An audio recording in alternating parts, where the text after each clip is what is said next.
This program is brought to you by Benji Marine Engine Repair and Trading, specialized in Wärtsilä engines with a 24-hour-a-day, high-quality, worldwide service.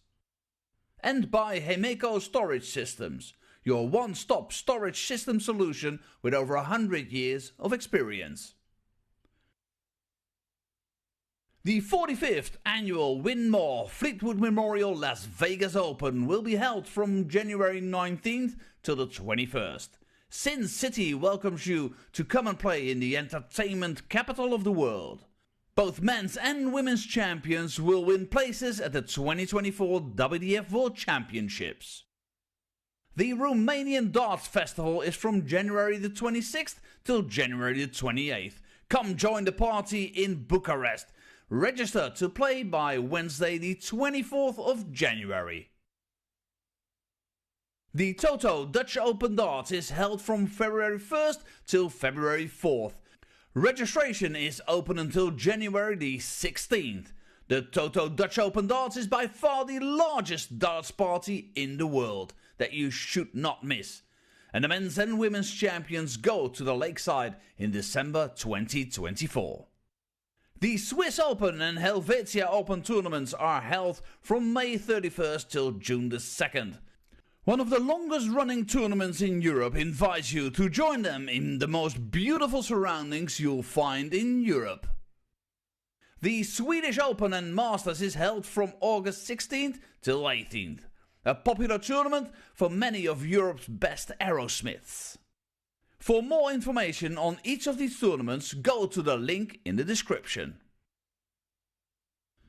A special thank you to our tournament sponsors Win More, A&G Travel Group, iDarts, Dart Connect, CT1 and Quiff.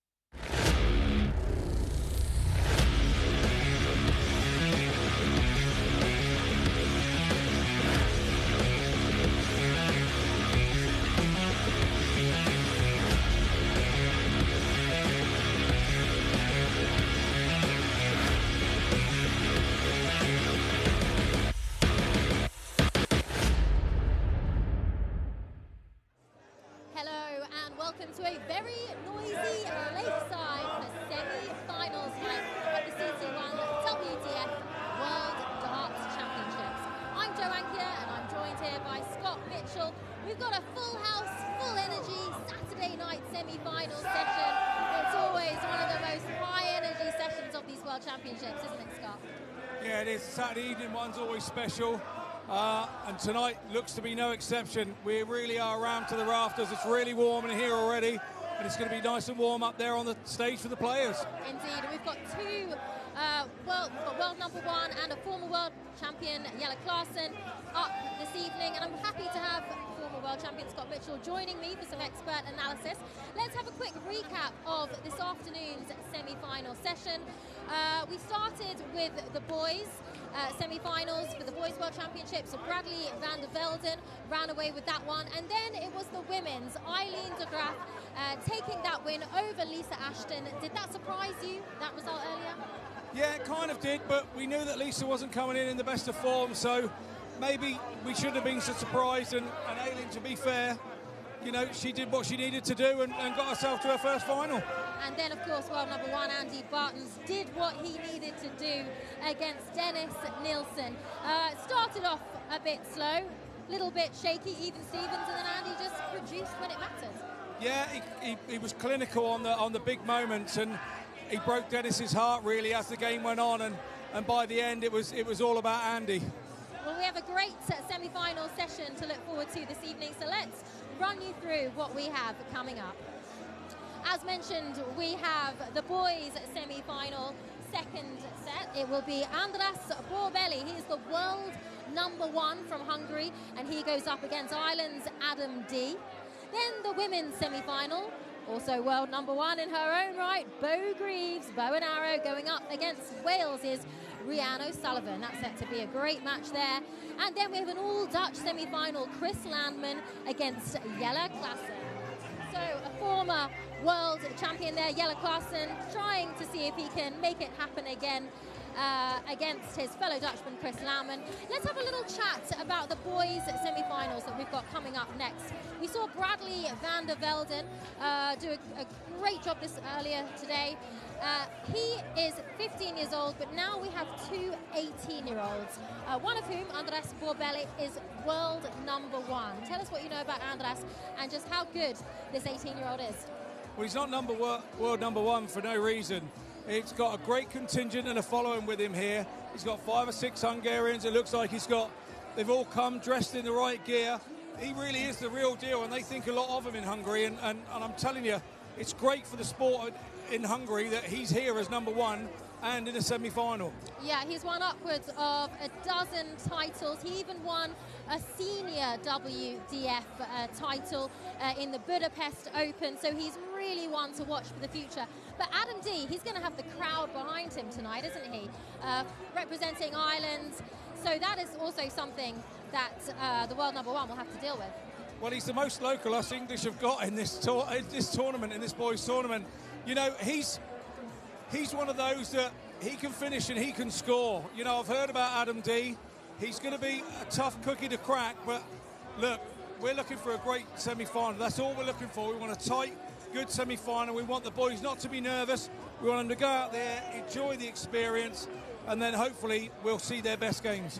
Okay, well, it is going to be a great experience for both boys, those 2 18-year-olds, and that is the upper limit of that boys' world championships.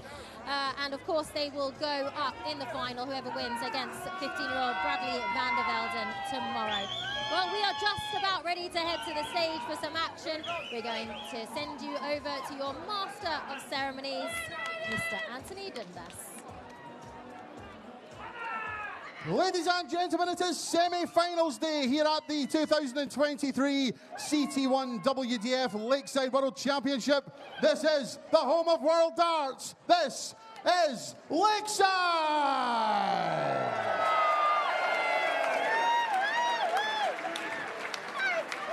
We welcome to the stage, first of all, the former Irish Open Youth and reigning Swiss Open Youth Champion from the Republic of Ireland, the one and only Adam D.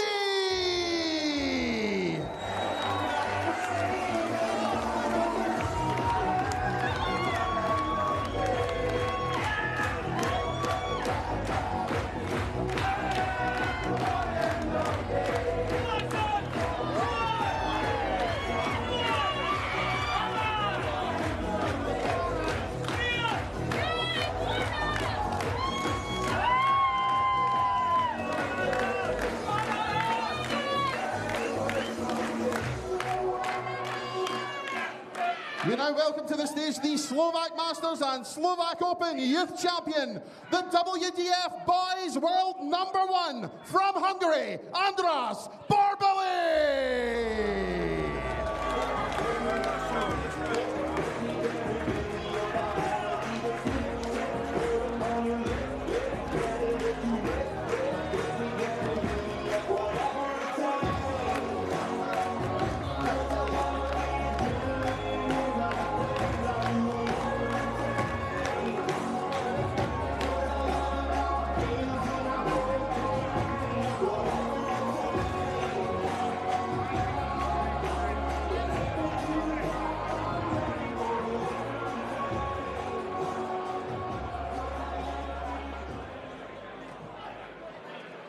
Good evening, everybody.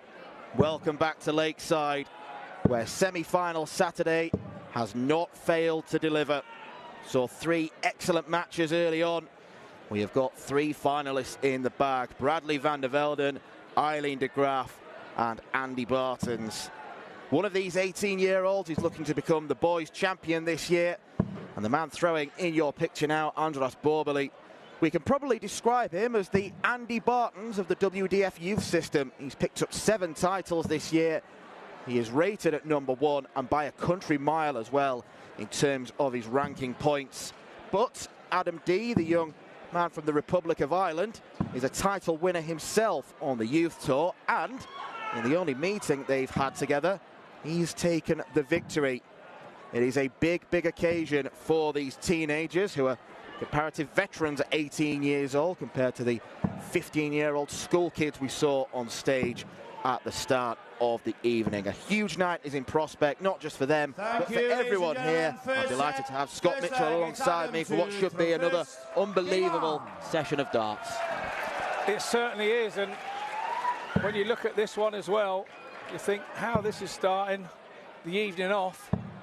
Two of the top youth players in the WDF World Ranking at this moment in time. What a great way to start the evening off. 100. Adams obviously won the bull up out in the back room. He started.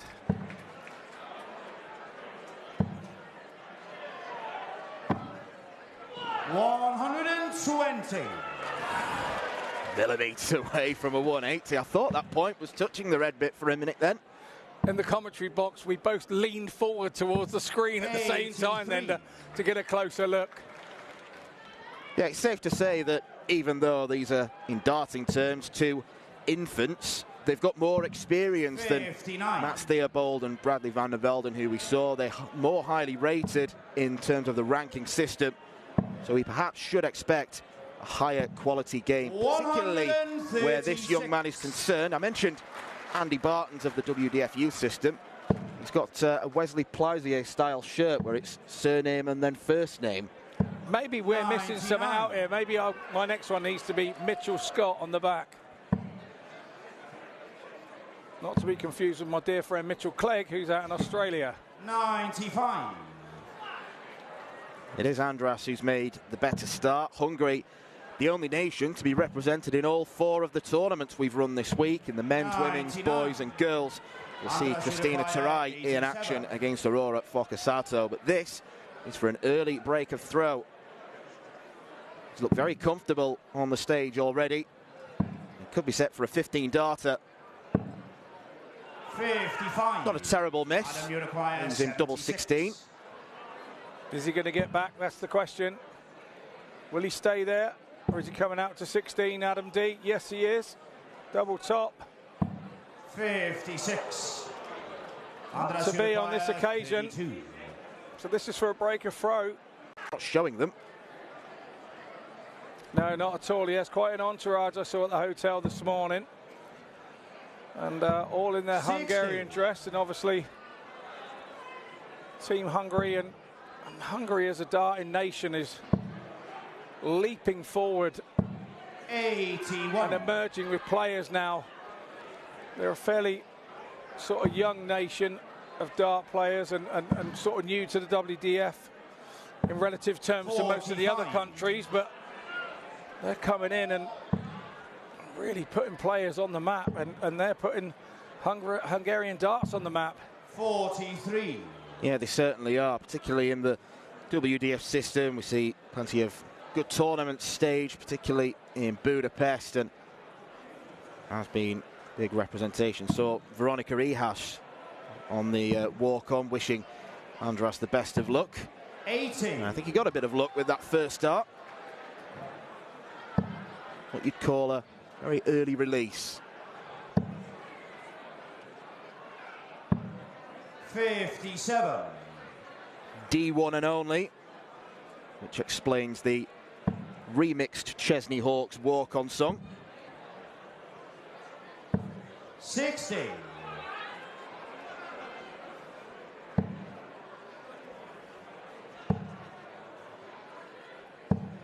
100. Looking to become the second Irishman to pick up the boys' title after Keane Barry 3 years ago, and he's certainly someone who's made big leaps in his career. 100.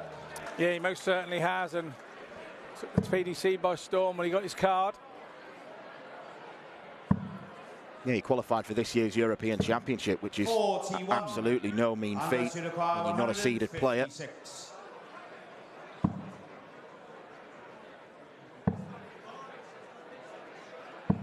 100.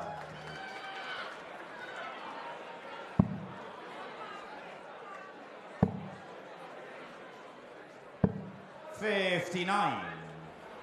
Andras, you require 56. I think it's fair to say Adam D has taken a little time to settle here.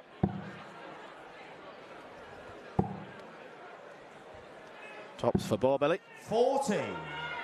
Adam, you require 120. 56, mate. You nearly got it. Yep. Well, I was bound to make one mathematical mistake at some point. You did well to wait till 60. day 8. Andras, you require 16.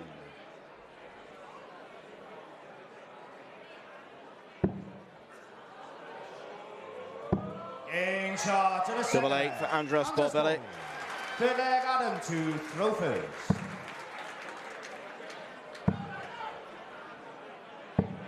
$45.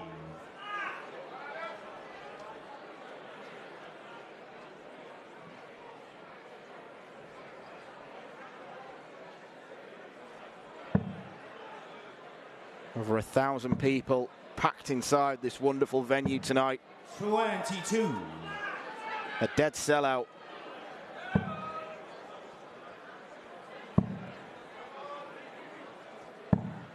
$56.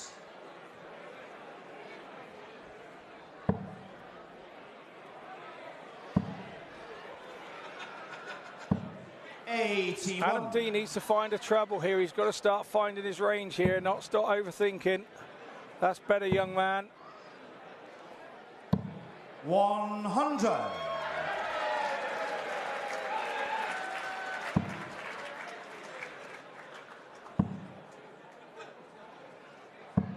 $41.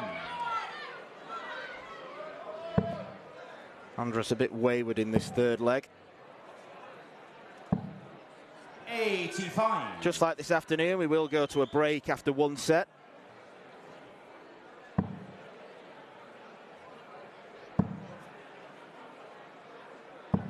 $60.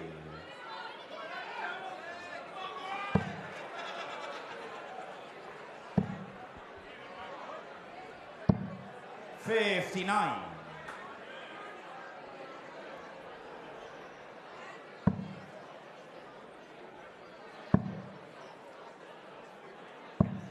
$39.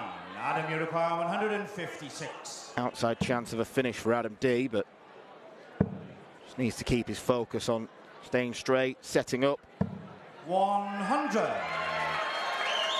That's exactly what he did. Good work, Adam D.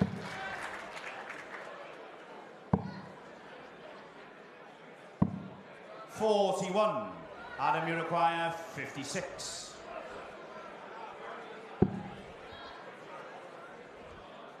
Now tops is the target, and now Adam D hits it.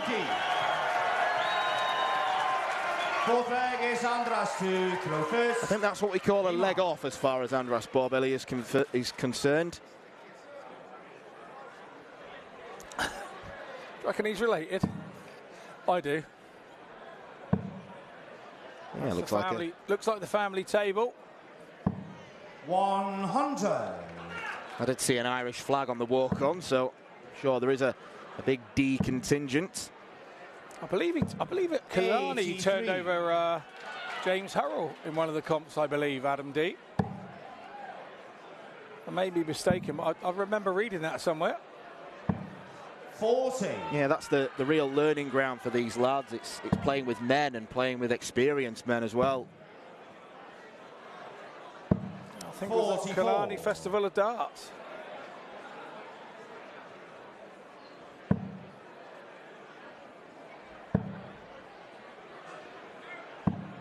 $40.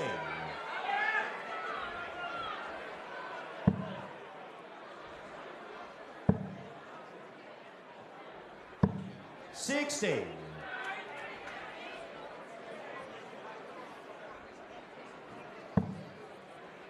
Staying close to Andreas here. Adam D in this leg. 60. Yes, that's definitely the family. We can absolutely be certain now. We can conclude that one. The minute the Irish flag was being waved. He's got to be careful here. He's got to make sure the game doesn't pass him by. Both lads have.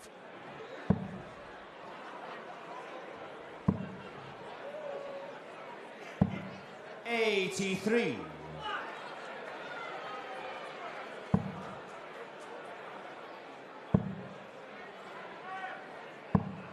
59.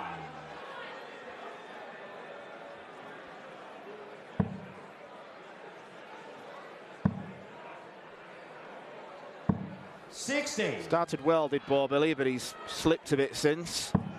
Yeah, I think Adam D taking that second leg sort of shocked him a 100. Andras Uruguay 118. halted his progress. But this would be progression. Tops for the sets. In charge on the first Proper set. progression. Andras Borbeli. Andras Borbeli started quickly, then faded, then ended with a bang. The #1 seed in the boys' tour. He's proving why he is the #1 man. Adam D with lots to think about in the break. Andras Borbeli of Hungary is one set up against the young Irishman.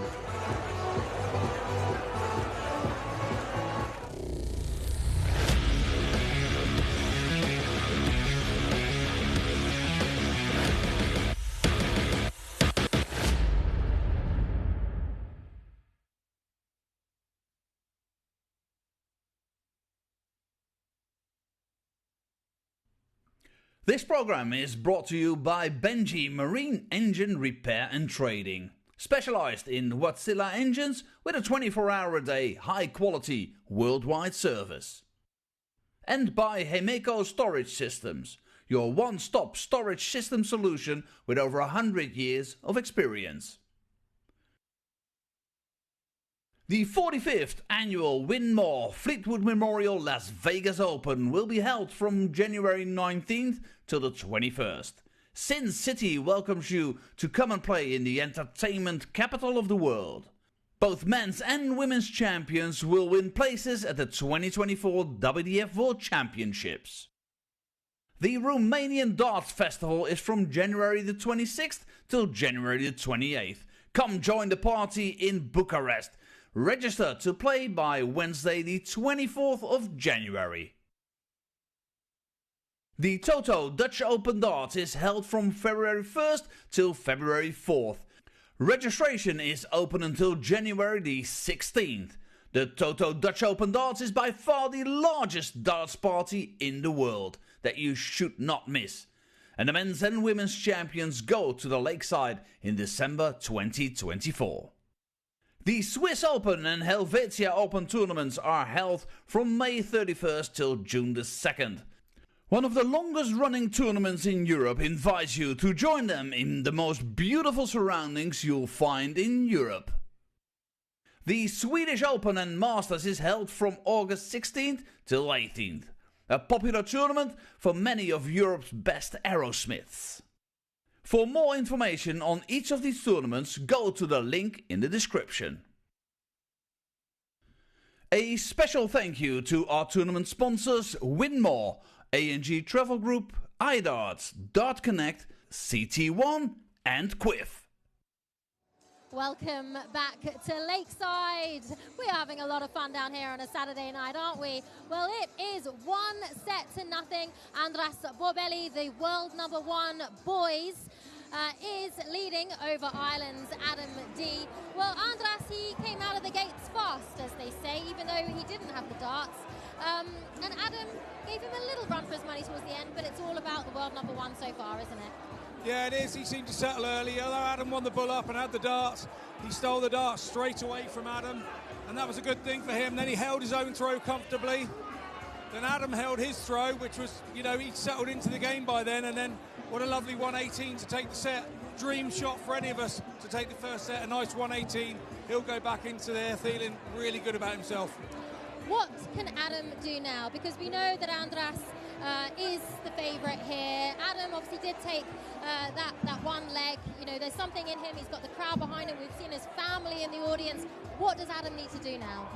Try and forget everything that you've just said. You've got to remember you're up there on your own. You're doing it for yourself. You've got to believe in your ability. You know, cometh the hour, cometh the boy, and he'll do it. You know, he's had good runs lately. He's a class act. He's just taking time to settle, but he hasn't got much time. He's now got to break the Andreas throw to take this next set to stay in the match. Okay, and even at a senior level, Andras Borbeli is very impressive. What is it so impressive about his style and the gifts that he has? Well, you can quite see that he's comfortable in that hot atmosphere here. He's very stable. He doesn't look nervous. He looks to be believing in his ability. And when you're up there, you have to have a bit of form coming in and believe in your ability. And that's exactly what he's done in the first set. Okay, well, let's take it back to the stage to see if Adam D can close down the world number one, Andras Borbeli. He's got some work to do, that is for certain. Adam D, one set down against Andras Borbeli, who is looking to continue his winning streak of 4. He won his previous tournament coming into here, 4-3 win in the final of the youth version of the Czech Open, beating Kimi Seaman. But Adam D is a winner on the youth circuit as well, an Irish Open winner and a Swiss Open winner this year. He hasn't shown his truly best form, neither has Andras in truth, but that 118 was a real touch of class from the 18-year-old, and it should, hopefully from his point of view, spur him on to extra success. Yeah, he definitely settled the quicker in that first set, didn't he? And that 118 showed that he was really settled. To be fair, he only just hit the 18. It was right in the top corner. If you were a penalty taker, it was perfect. And you can see that he's now settled. Yeah, the averages so far are around about 71 apiece. We saw Bradley van der Velden average 74 against Mats Theobald, who threw 67. And it is that kind of range where we expect these young players to be. They're talented lads, but what they don't have at this point is stage experience and that ability to be consistent. Once that comes, they should be in for really good careers. Those players that have been up there will understand that you have an adrenaline rush while you're up there, and it makes you throw slightly differently. It makes you overthrow and overpower. And at the moment, that's exactly what's happening to Adam D. You can see that the adrenaline is getting to him, and he's not quite controlling it. Whereas Andreas looks in full control of everything that he's doing. And that's possibly why he's the world number one. 95. Andras should require 40.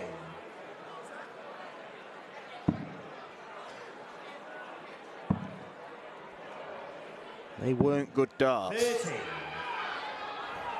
Double 10 wasn't particularly good either. But with Adam D way back on 2-5-6. 60. Andras should require 10. It's not quite to be thus far for him. In shot in the first set. Andras Borbeli. Nothing wrong with that. Lovely and confident. Not frightened of it. Straight in there. 95. Yeah, he was determined to go straight for it rather than split.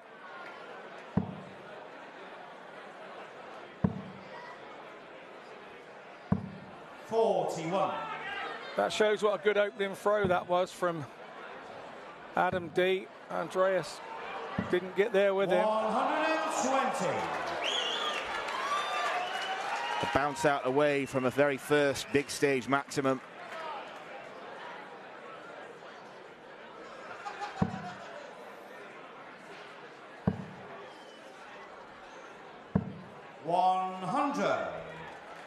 Daryl Fitton sat there in the crowd.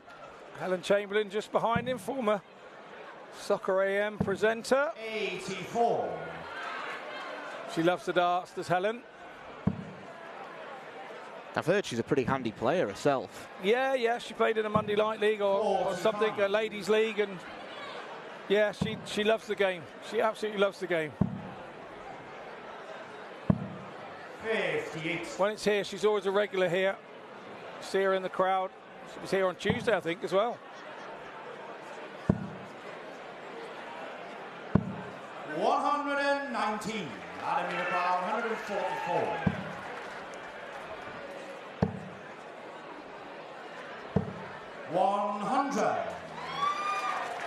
Slices off a ton to leave a single to double.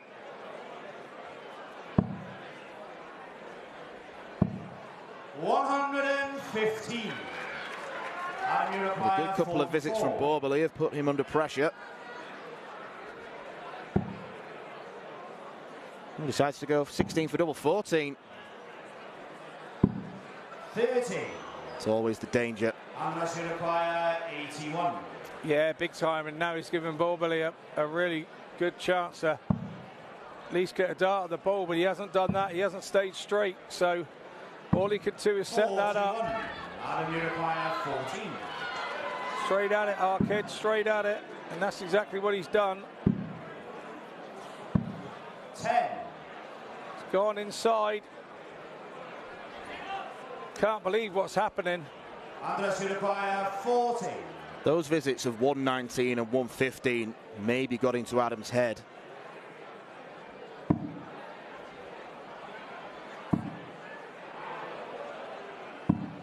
No score.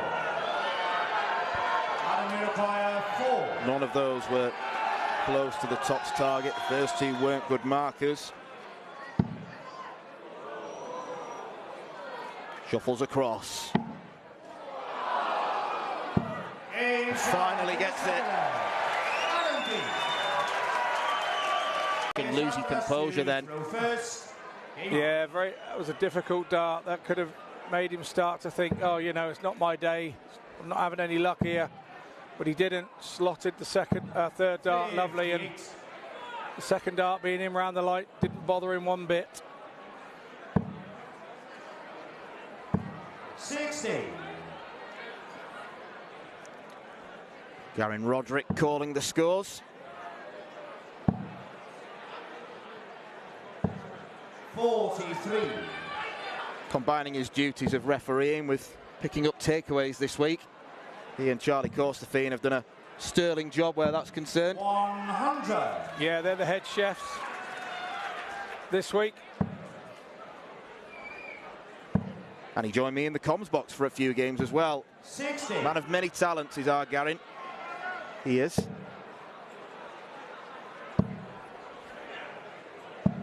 96.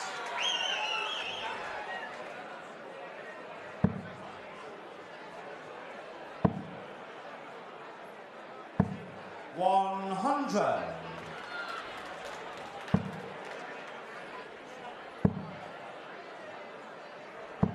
60.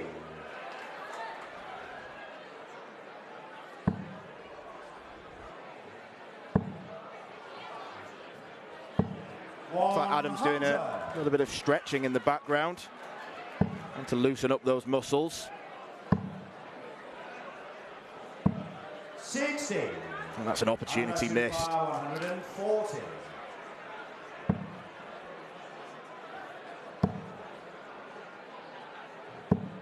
60.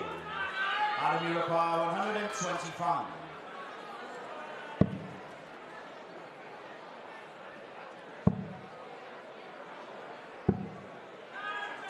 93. Leaves double 16. Unless It's you require 80. decent setup shot, but missing the ball entirely. Oh, Great what a adjustment. recovery, what a recovery. Stops and has a good look. 60. Adam, you require 32.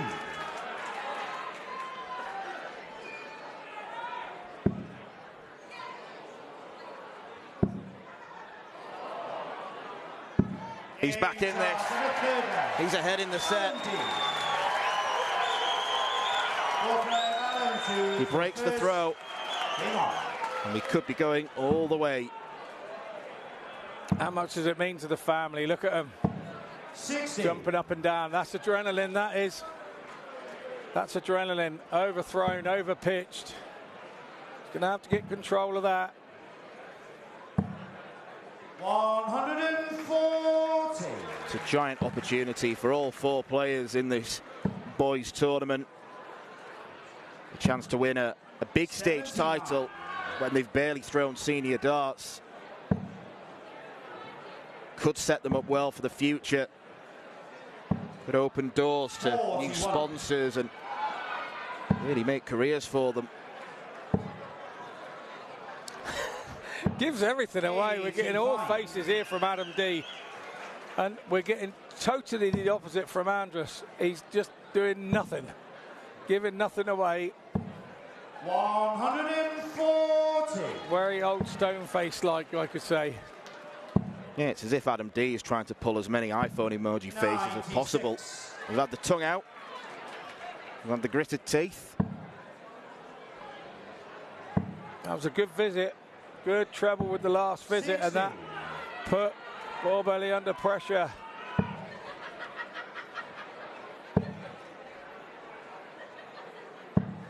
$59.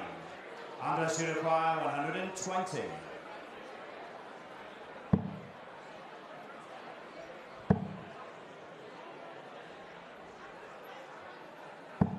$60.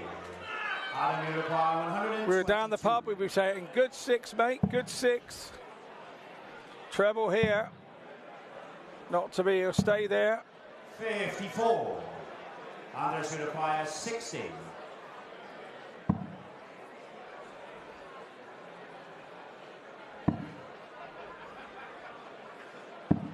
$20. Borbelly's been let down by the doubles. Require 68.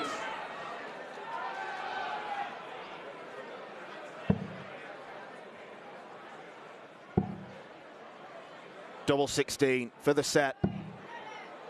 44. And I think you can see right there how the families go through it here.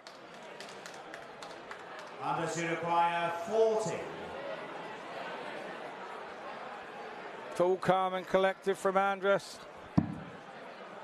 That's a lovely marker, surely. In charge of the fourth bag, Andras Borbelly.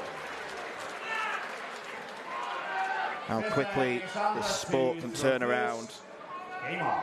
Adam missing one dart at double 16 for the set. And now the game might only be one more leg old before it's done.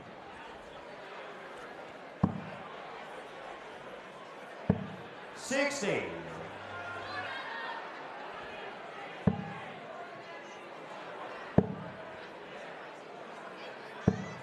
$87.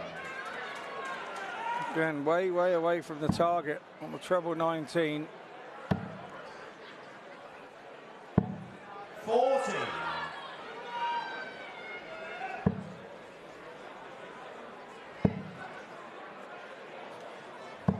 $140. Super visit from D. All the pressure now on Borbelly. 43. Can hear the shouts have come on Adam from our commentary position. 83. Hope the people sat around the D family don't mind noise. I was going to say, we've got headphones on. 58. First signs there of Andras Borbelly being disappointed with himself. 93.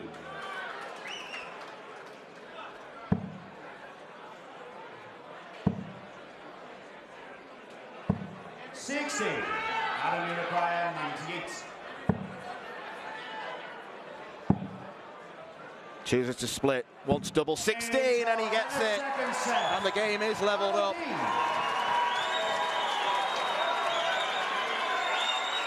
Stacks of composure shown. First gets Adam to throw first. And it's back on Adam's throw. The flashing shot there, Daryl Fitton, who's head of youth development with mission. And look what that's done to Adam D. That winning that set has given him a massive lift.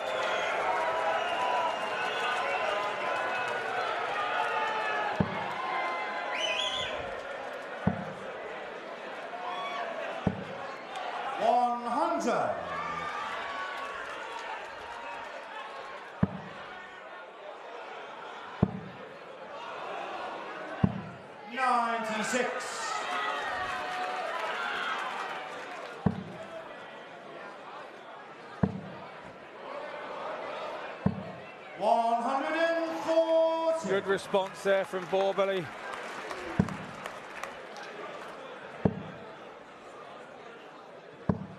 100. It's one of those games where I think both players are spurring each other on. When one drops off, the other does. When one picks up, the other does. 100. Adam Mirapow, 125.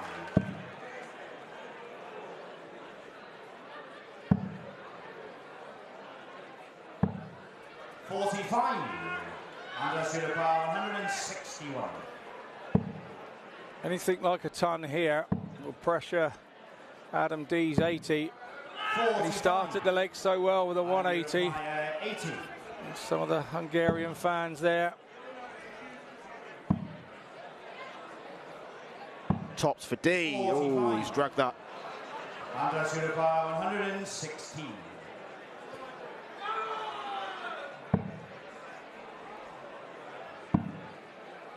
Double 18 it is then. 80. And what would have been a steal of a leg, really. Hadn't been in that whole leg.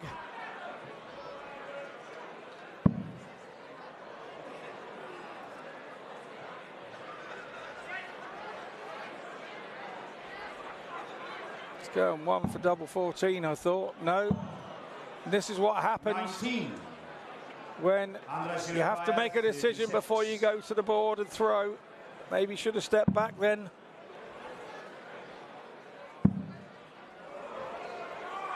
No score.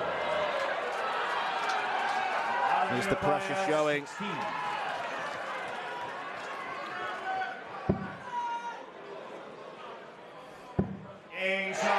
Not on Adam D's face.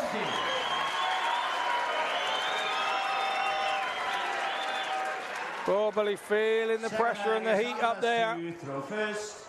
Game on. Mouthful of water, composes himself.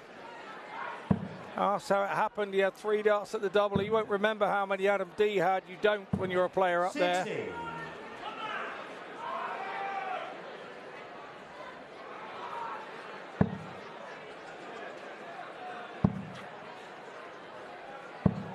$58.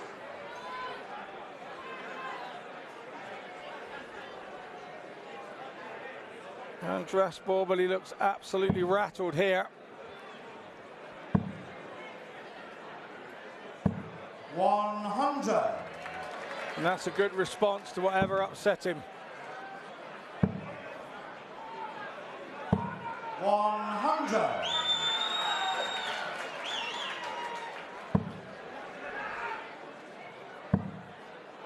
Loads more room. Yeah, great dart.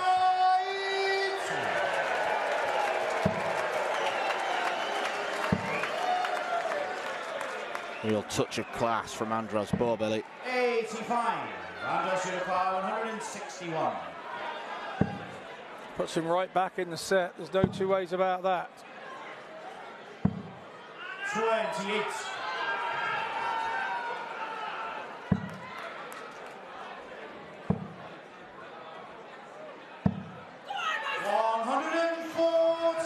Andres Mirapow, 133. Go on, my son. In case you couldn't hear that scream. 97. Well, it was right by us. 180. Here in our commentary point. Andras has already taken this.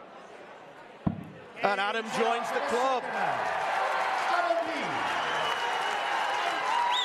Sensational bottle from Adam D. He breaks the throw and goes within a leg.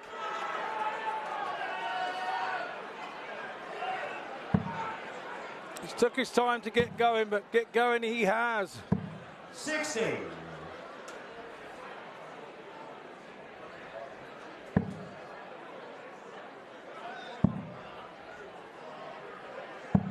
$57.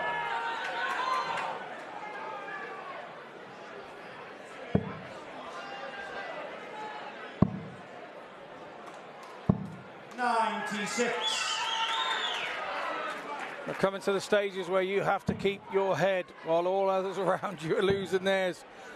And the others around and that are losing theirs are his family in the crowd. He's got to stop looking at him. He's got to stay focused on his job. 134.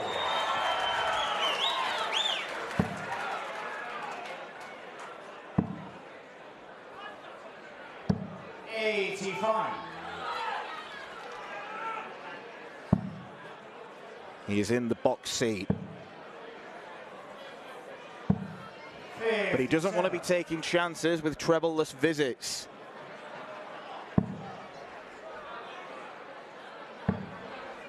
Because Borbelly is now right back in it. 177. Great darts.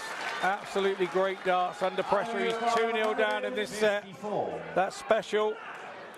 And that's why he's the world number one.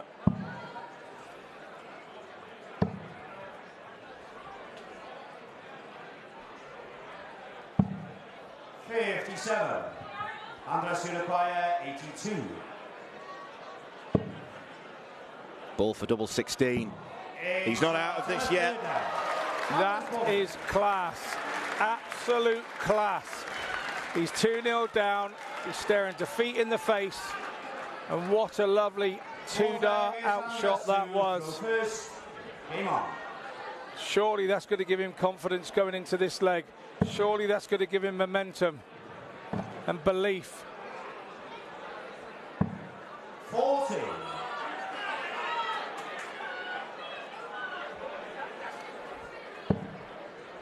That dropout is not the start he would hope for. 96.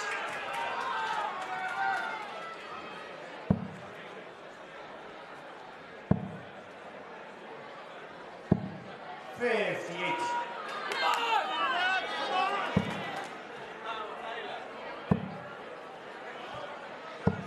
100. It's a good start. Already he's 98 points in front after 6 darts. 30. And Andres is beginning to wilt.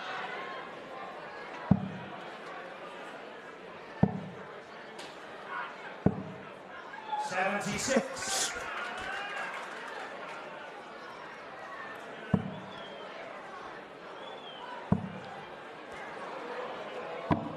120.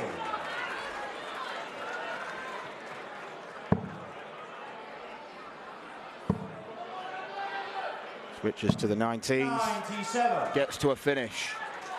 He's been successful on that switch in this match. Borbelly just checking what he's got left on the board. He'll stay there and try and hit another of those, and was very successful in doing so. 132.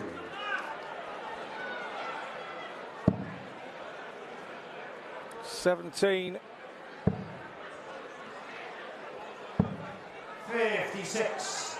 Andres Uruguay, 113.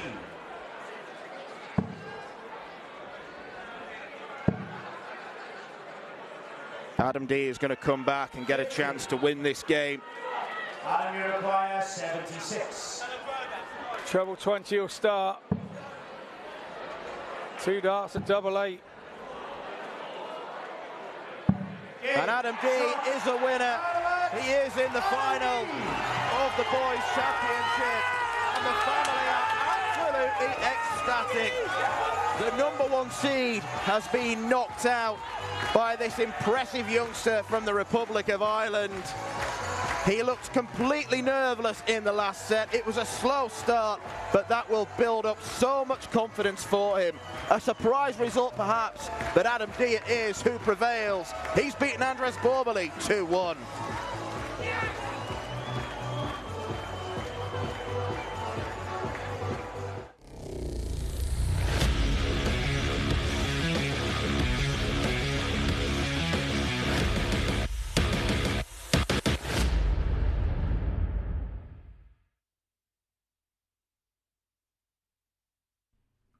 This program is brought to you by Benji Marine Engine Repair and Trading. Specialized in Wärtsilä engines with a 24-hour-a-day, high-quality, worldwide service.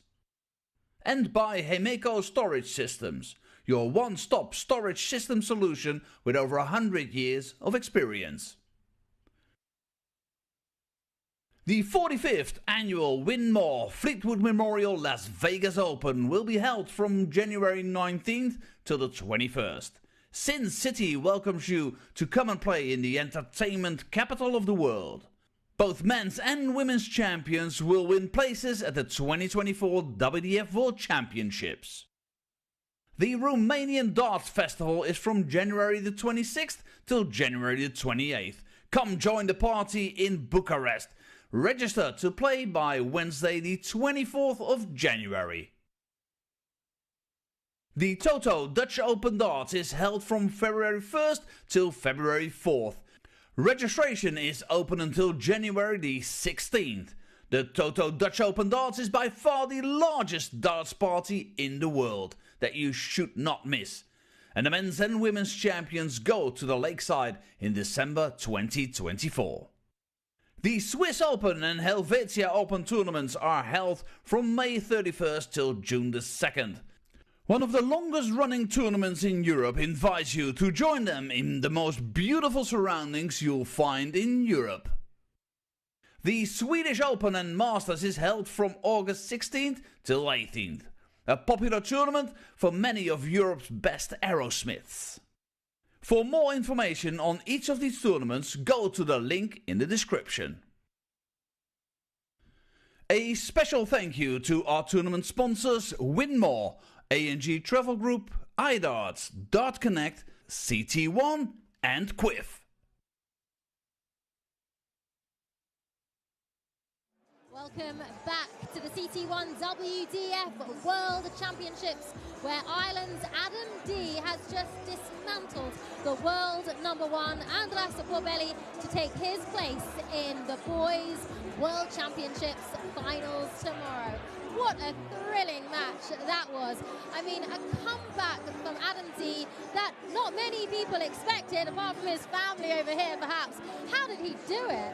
Well, I think the break came for him at a good time. You know, Andras went in really confident and happy at the break, but Adam probably needed that break, and he came out a different player. He then continued to start playing well and held his own, broke throw nice and early, and got that second set 3-1, and then he looked the more comfortable. That 118, when he hit that to go back at Andras, that was the shot for me where he felt that he knew he was going to win it. It was just such an exciting match overall. The level at which they were throwing at, men's games at that level. How impressed were you of what you saw, especially of Adam, playing under this pressure, home crowd, and performing when it matters? I think he did extremely well, given the pressure of his family. I mean, it's not that you could be up there and not hear that. I know it's a difficult thing. Your family could affect what you're doing up there, and they were very vocal. It seemed to help him in the end, and it started to rattle Andras at the end, didn't it? And we could see him physically being not happy with himself. So, you know, you feel for him. He's the world #1. He's 18 years old. He's not going to get that opportunity again. That's gone now. So you do feel for him, and it's been a long wait to get here, and maybe that could have affected how he's felt. Yeah, sheer disappointment there for the world #1. Looking ahead to tomorrow's final, though, Adam D now takes on Bradley van der Velden. Judging from what you've seen today, how do you think that could play out? Well, in darting terms, they've both got a little bit of pomp about them. They've both got a little bit of exuberance about them. And I think we're going to see a bit of peacockery tomorrow between those two, backwards and forwards between each other. And I can't wait to watch it. It'll be a great game. Okay, well, coming up shortly, we have the women's semi-finals. It is the world #1 and the reigning champion, Bo Greaves, from England, of course, taking on Wales's Rhian O'Sullivan. Now, this is expected to be such a great match, not just because of the England-Wales rivalry, but these two. Rhian, she was in the semi-finals last year. She's been to the finals twice before. She wants to take this title just as much as Bo Greaves wants to retain it. How great of a match? What are you expecting for this one? Well, I'm expecting Rhian to sort of come out with no pressure on her. She's not the favourite in this one, without doubt. And it's not many times that Rhian will get to play without being the favourite in the ladies' game, because she's that good. I think she has to take advantage of being the underdog this time round and really enjoy being the underdog, and go up there and just play your own game and not worry about what Bo's doing. She's been around a little while now, Rhian, and she knows how to play these big games. Bo has been near perfect this week. She took out Paula Murphy yesterday without dropping a leg. She's dropped a single leg this entire week, and yet she said she's not happy with her game. Her average at 88 this week. That just shows when she's at her best, she is a level above, isn't she? She is a level above, but she knows she's got a different game today. She knows she's got somebody that knows what they're doing up there. They have experience up there, and this will be a very different game for her than the Paula Murphy game, and she will approach it very differently. She knows she's going to be in a game tonight, but she will have to start quickly and get on top of Rianne nice and early. Indeed, and every champion can have an off day, so anything could happen. What do you like about Rianne's game? Where do you think she could take an edge? What I like about her is she doesn't overcomplicate things. She doesn't over-panic about anything. And if she makes a mistake, she has a giggle about it. She doesn't take it on board. It doesn't affect her for the next 3 or 4 throws. It's gone. She has a giggle about it back behind herself, and away she goes again. She forgets it as fast as anything. I think that's one of her best traits. And what will it mean to Bo if she does take this title again for the second time, still as a teenager? Well, she's one step away from that yet. She's got to get to the final first. She won't be looking or thinking about the title. She'll be looking and thinking about Rianne and this game. Okay, well, it is all to play for just after the break. Don't go anywhere, because it is England against Wales. It is Bo Greaves against Rianne O'Sullivan. We'll see you in a couple of minutes.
Ladies and gentlemen, it is time for our second of the women's semi-finals here at the CT1 WDF Lakeside World Championship.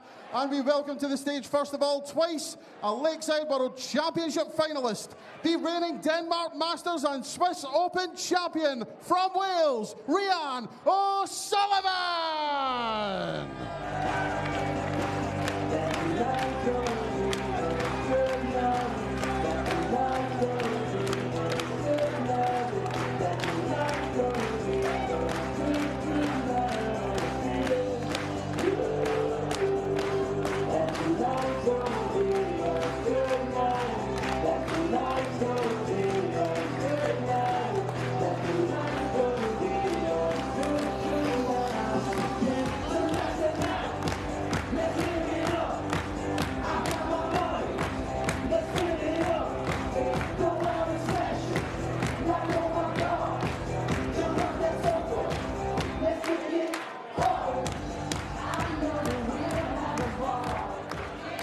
now welcome to the stage the reigning Winmore World Masters and WDF World Cup Singles Champion, the reigning Lakeside World Champion from England, Bo Greaves!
A big cuddle between Bo Greaves and Rhian O'Sullivan, but in a few moments' time they will get down to business. The defending Lakeside World Champion Bo Greaves has swatted aside her two opponents so far.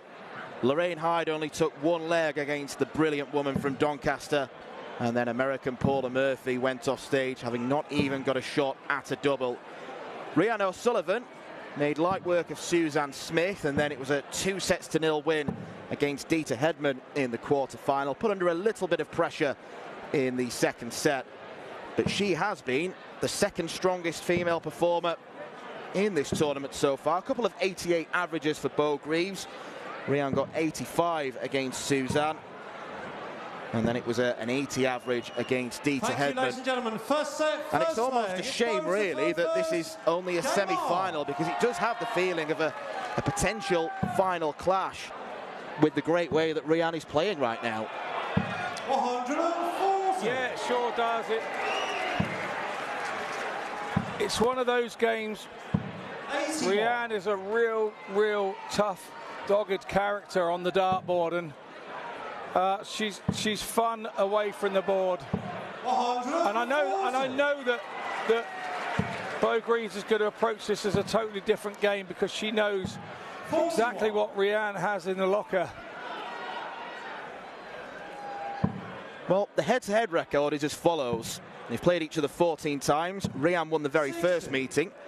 Bo subsequently won the next 10, standard, 7 of them in finals. Rhian O'Sullivan has won 2 of their last 3 meetings. And that is why Bo will be taking her very seriously indeed. And you can understand she was going through the emotions a bit last night.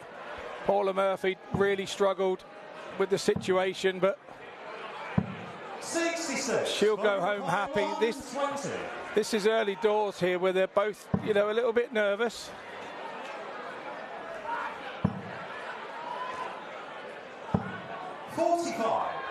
I don't know what the peak level of nervousness in Bo is, but I'd imagine it's pretty low compared to most other people.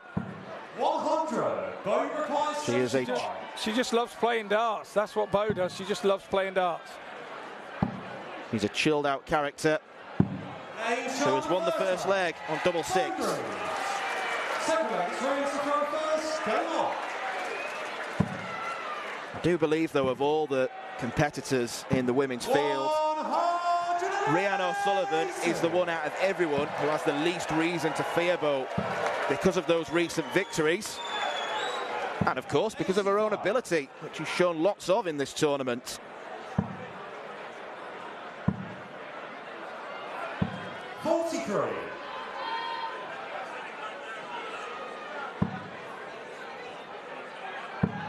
Lovely rhythm to this game already. 60. Yeah, absolutely. 100. Quick thrower is Rhian, probably one of the quickest in the women's game, because she doesn't really pull her arm back. It's more just a flick to the board. Very effective. 55. Little mutter to herself there, Bo, saying, come on, Bo. 45. It was a slip from Bo Greaves where she didn't really hit a treble, and Rhian didn't take advantage of those. She's a little way in front. Bo is always capable of this big scoring to catch up. 97, Bo requiring 121. 11 or treble. Bullseye for Bo. 73. Really required 36. Game shot on the second leg. Rhian O'Sullivan. 16 dart holder throw for Rhian Sullivan.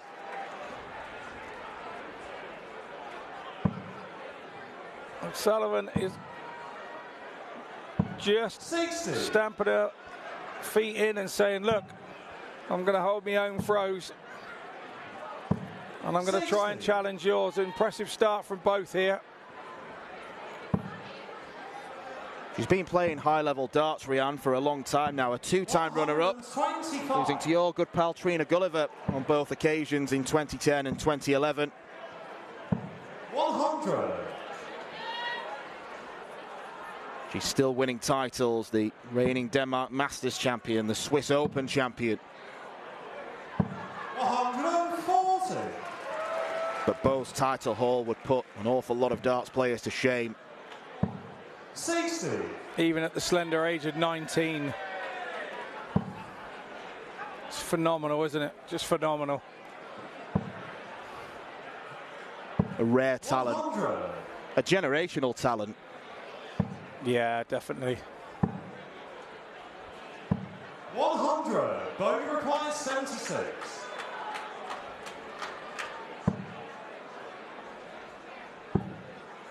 Tops then for Bo Greaves. Game shot on the third leg. Gets back in front. Finishes of 75 and 76.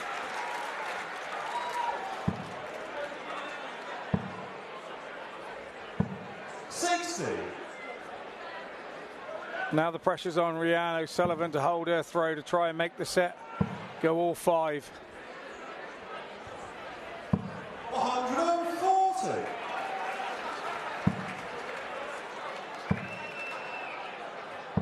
60.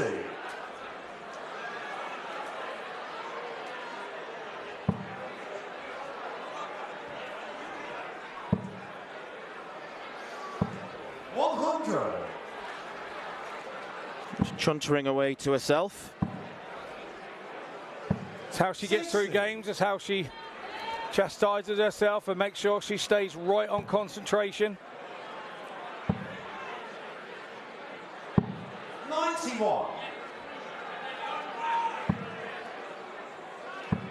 Yeah, some players do like to give themselves talkings to. Bo require 170.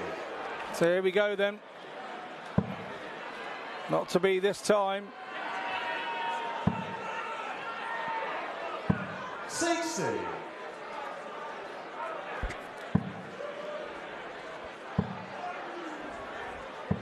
81. Good last start from O'Sullivan. Just gives her a little glimmer, keeps her in the hunt. The throw's been turned. Greaves now 18 for 32. Game shot on the first set. Bo Greaves. First set belongs to Bo. Completely businesslike, a 93 average. Rhian O'Sullivan knows she has to raise her game. And that's no real criticism of her performance. She's playing well. She's averaging around 80.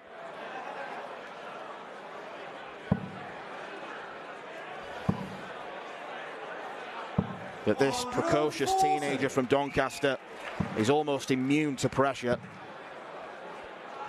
100.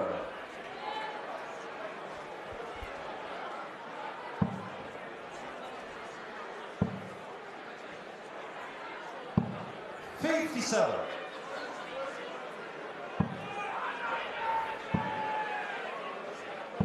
60. It's also the small matter of the finances. Difference in prize money between the semi-final and the final is £5,000. 140.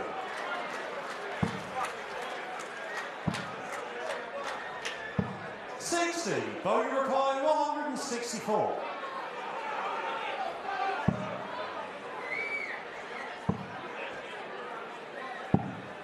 89.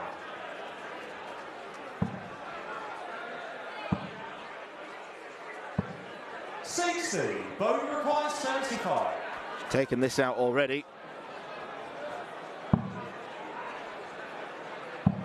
It'll be a different way. It'll be at tops. 35.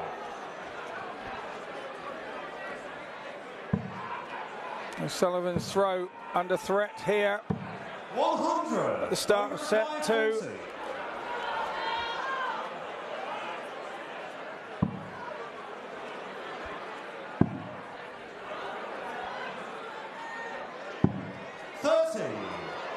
These are the chances Rianne has to jump all over.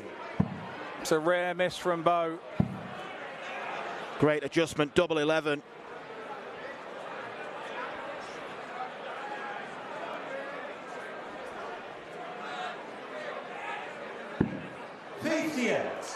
Bogey required 10.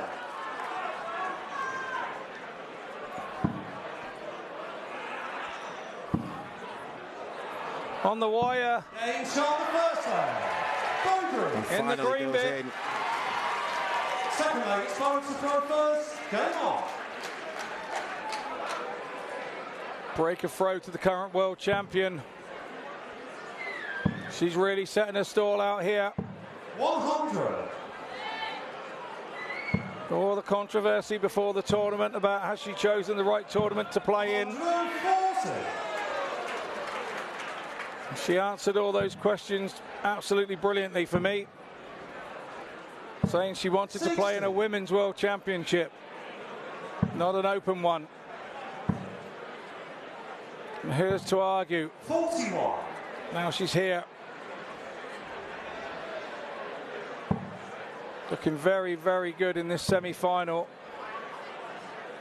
Rianne O'Sullivan not doing a great deal wrong. It's all about Bo Greaves doing an awful lot right. 68.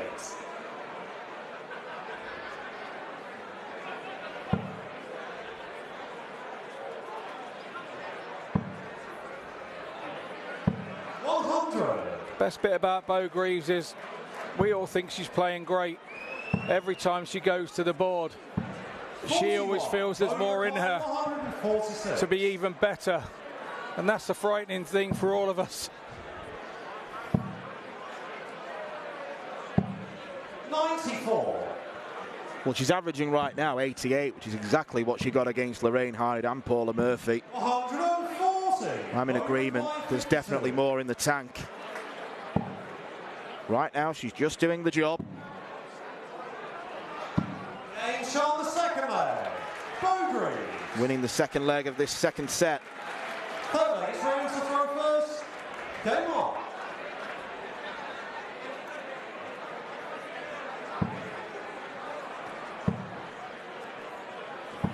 60.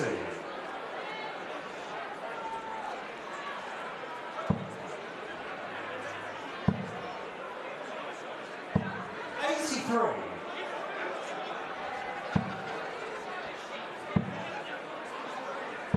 100.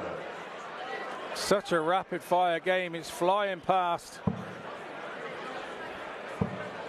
Her throw is just, it's just so silky smooth. 59. Yeah, you think of the throwing technique. It's not just one of the best in the women's game, it's one of the best in the game, full stop. The arm moves and nothing else does.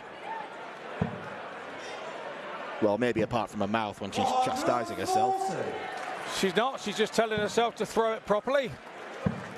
First one she chastised herself, the next one she was saying just throw it properly. Throw it properly. I love the way she motivates herself. 140. Ring require 156. These are the chances she needs to take. 138. Bogey requires 79. And that's class. You're not normal if you're able to do that when you're getting absolutely battered. But unfortunately for Rianne O'Sullivan, she has bumped into another brilliant bow performance. 5 straight legs mean that she's now 2 sets up against the Welsh woman who's only had 3 darts at the outer ring. Bo is motoring towards a final with Eileen de Graaf, and Rhian O'Sullivan is going to have to produce something special after the break if she's to stop Bo in her tracks. Bo Greaves leads 2-0.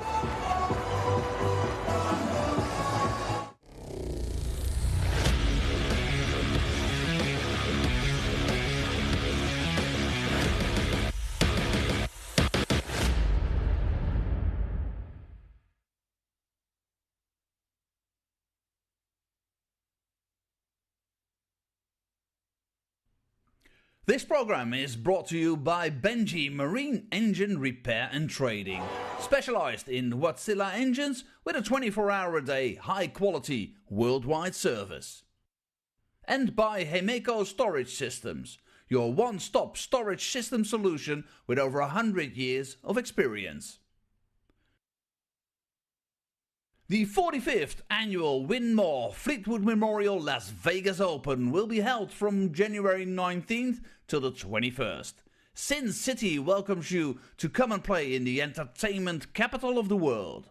Both men's and women's champions will win places at the 2024 WDF World Championships. The Romanian Darts Festival is from January the 26th till January the 28th. Come join the party in Bucharest.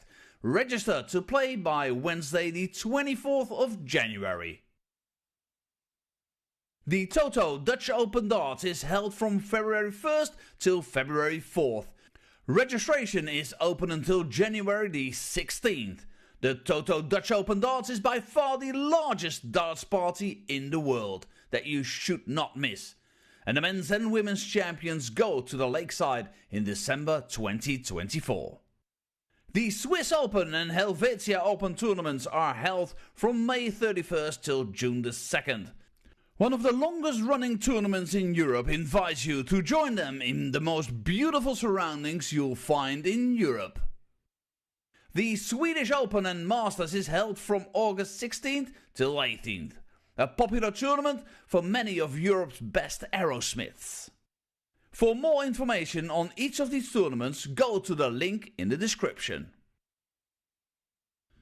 A special thank you to our tournament sponsors Win More, A&G Travel Group, iDarts, Dart Connect, CT1 and Quiff.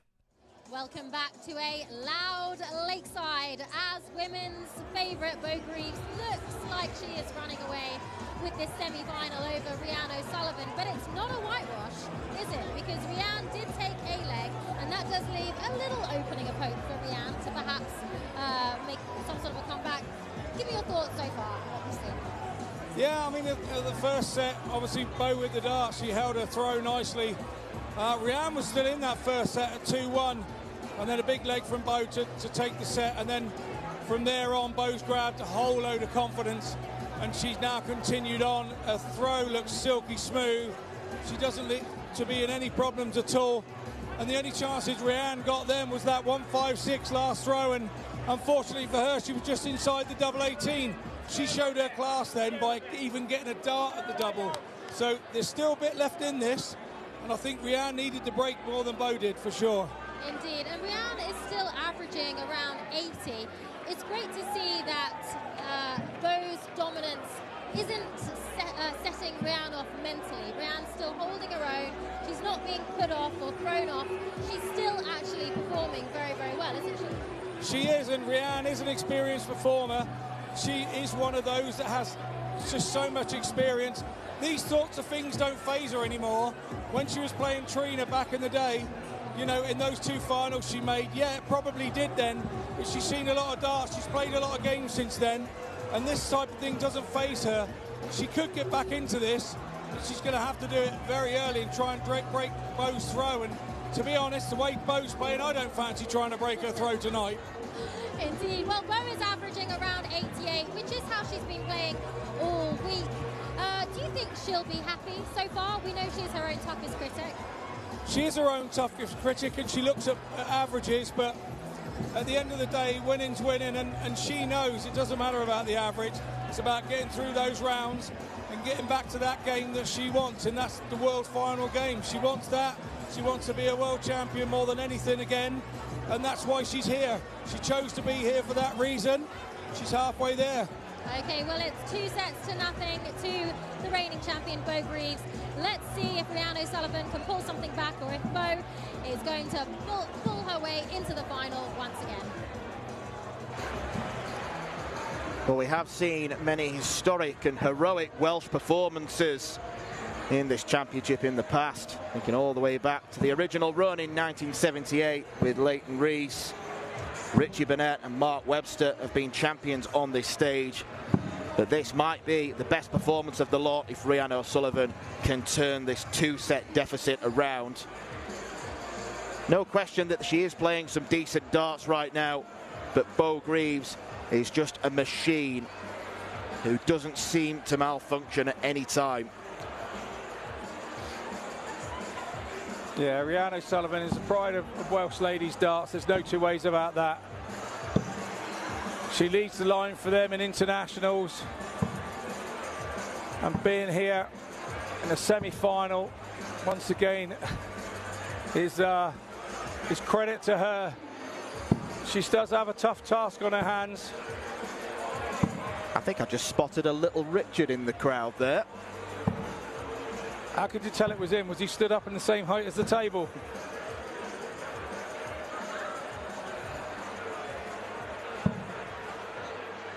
Good old little Dickie. It's nice to see him here.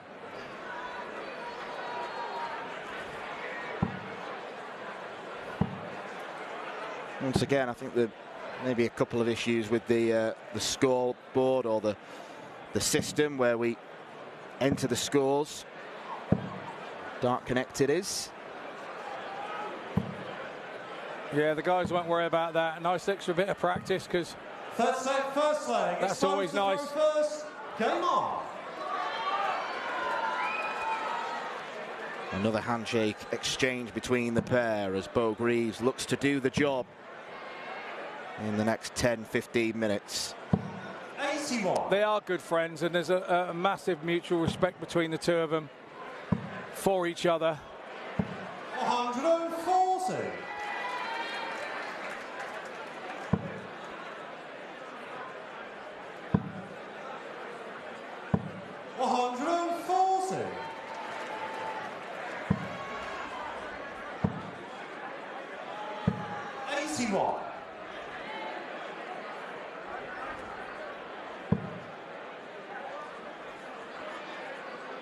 Have met 4 times before in semi-finals of tournaments, with Bo winning 3 of them. There's Bo's sister Bobby, who's been keeping her company this week. 45. She doesn't like the limelight, Bobby. Yeah, she's a very incognito character. Yeah, absolutely. 100. Lovable all the same. Just like Bo is. 45. Bo, you require 80. Very down to earth. Double 10. Game shot the first leg. Bo Greaves. Well, Bo Greaves Second leg, rolls ready on. to throw first. Game 6 on. legs in a row now. And there is seemingly nothing Rhiannon O'Sullivan can do. 15 dart leg on throw, you've got to be out in 12. It's just superlative. 100. Look, a lot of the men's players would struggle with that on a regular basis. Absolutely, and I think this is why there's maybe a disappointment that she didn't play in the PDC Worlds this year. But for Bo, it's about winning titles and enjoying doing so, and she wants to be ladies world champion, and that's simple as that. 45. At 19 years old, a wise head on very young shoulders. 180. Always wise to hit a 180. 100. Bo Rekai, 121. Well, we've just said about hitting 12 dart legs against the throw. Bo's going to choose to set up instead. Could go across to treble 18, which she does. And hits, why would she not? 100. 100. Bogey required 32. So this will be a 13 dart breaker throw should this go.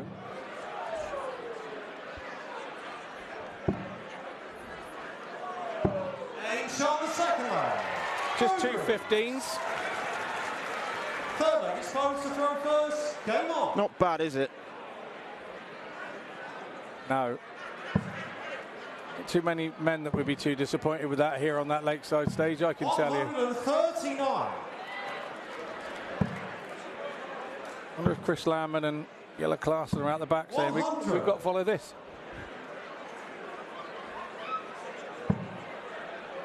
I bet they weren't expecting to get on stage this quickly. 100.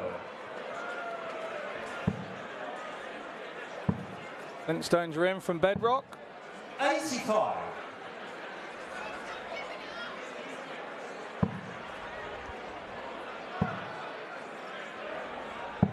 98.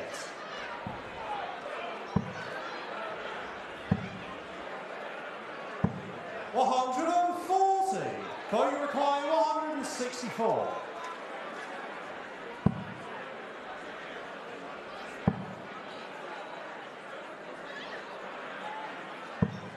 44. Could do with a 2 treble visit, but not treble 1. 38. Or treble 5. Bogey required 120. Well, it was a 2 treble visit, but not a good one. Good Perfect guide marker, I was going to say, as a right file to herself, because she thought it was a perfect marker too. To Bo Greaves. 38. 45. She's been a terrific competitor in this tournament, Rhiannon O'Sullivan. But Bo Greaves is a winning machine. Bo Greaves! Just how do you stop her? A 3-set victory. She has been under so little pressure throughout the whole tournament, even against a performer as brilliant as Rhiannon O'Sullivan. Bo Greaves sweeps her aside, and she will compete in the final for the 2nd year running. Eileen de Graaf, are you watching? Because Bo Greaves simply means business.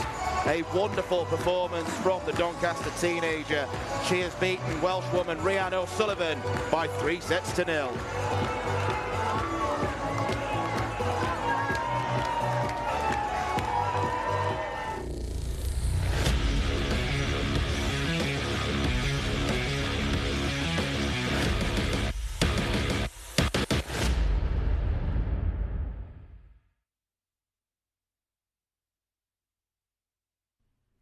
This program is brought to you by Benji Marine Engine Repair and Trading, specialized in Wärtsilä engines with a 24-hour-a-day, high-quality, worldwide service.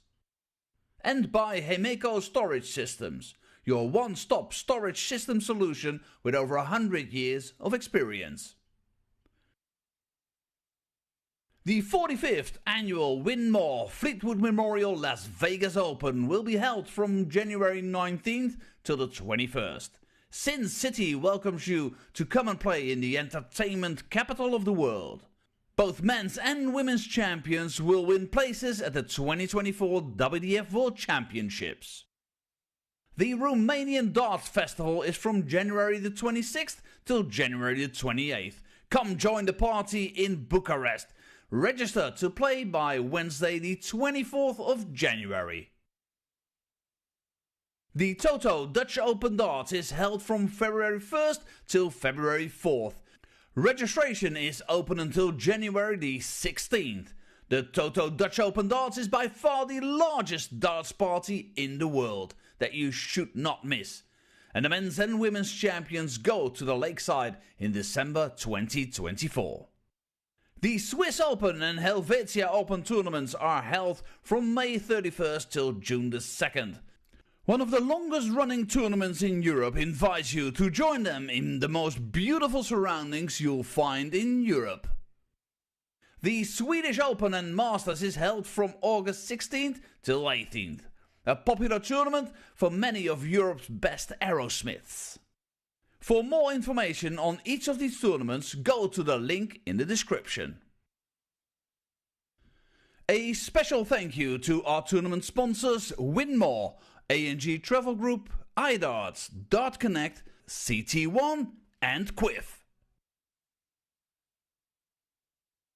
Welcome back to Lakeside. I'm joined now by the reigning world champion into the finals yet again, Bo Greaves. Well, congratulations. I mean, you make it look so smooth, so easy. She did take one leg off you though, didn't she? How pleased are you with that performance?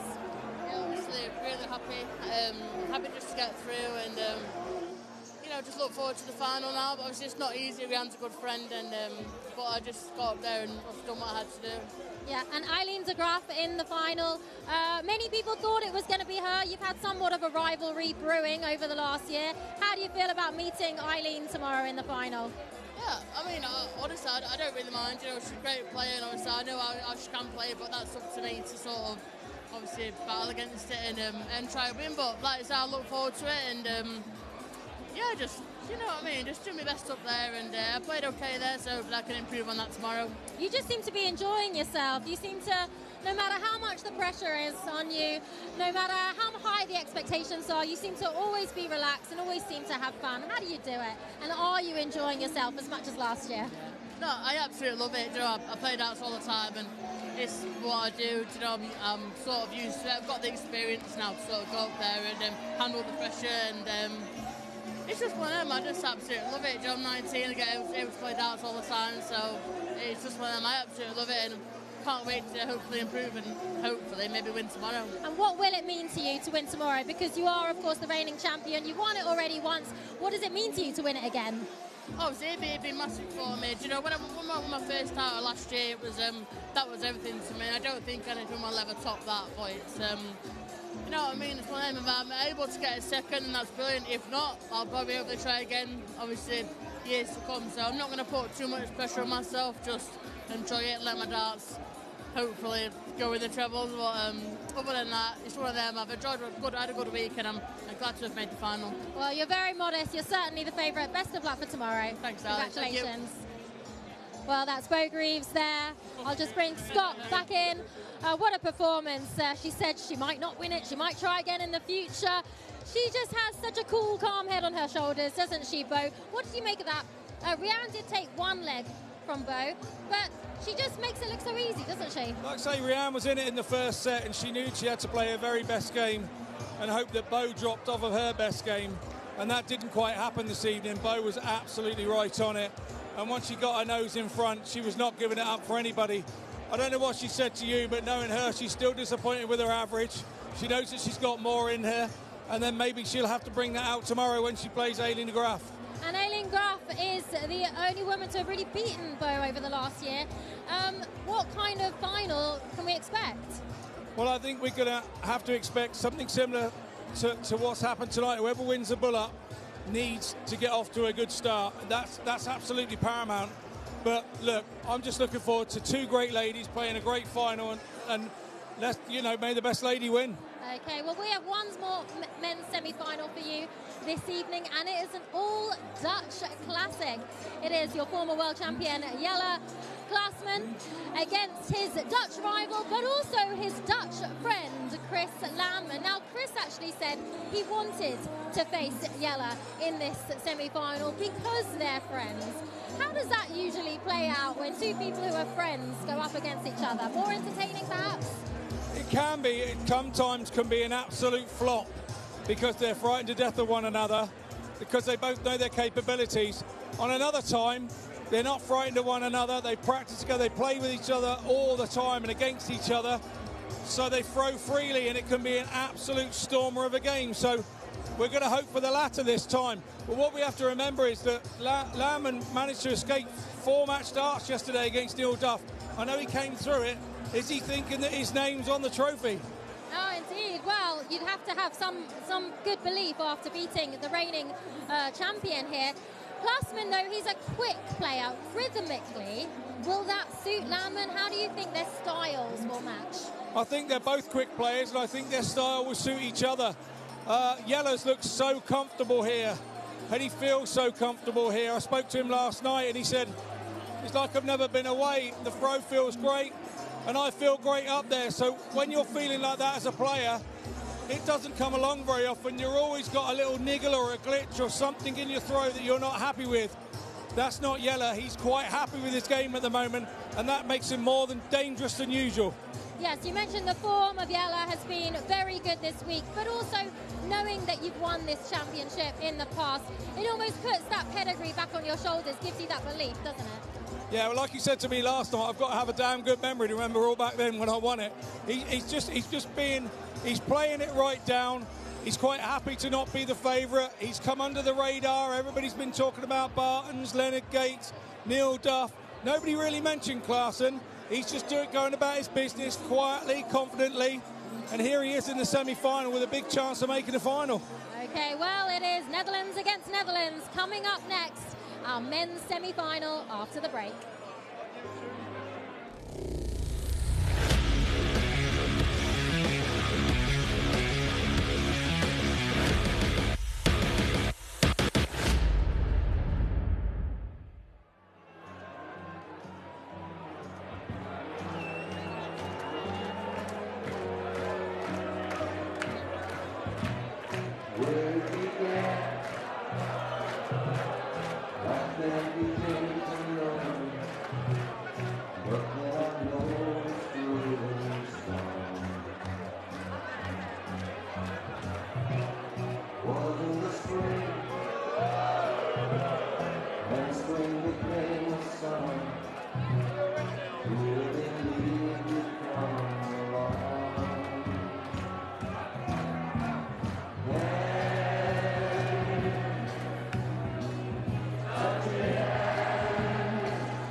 It's time for the second of our men's semi-finals here at the CT1 WDF Lakeside World Championship.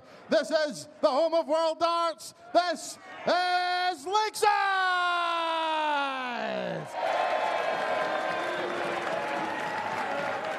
We welcome to the stage the former Catalonia Open and Italian Open champion from the Netherlands, the countryman, Chris Landman!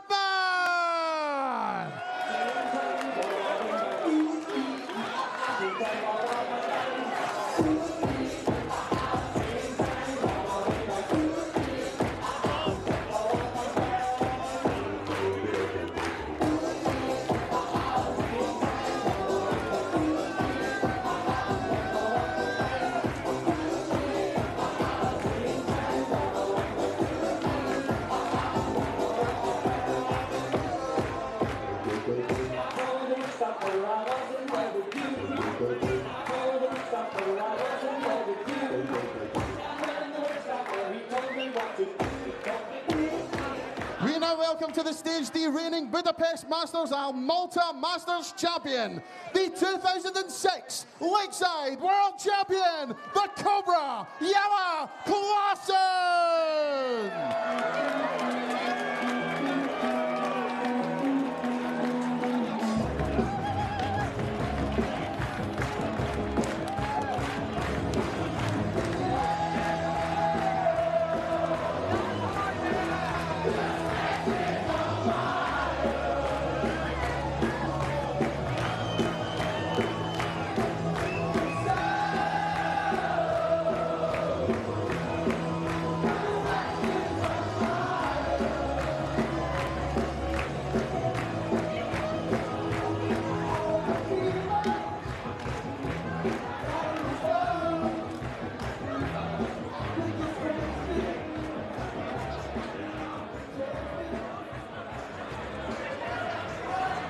One more place in tomorrow's finals is to be decided.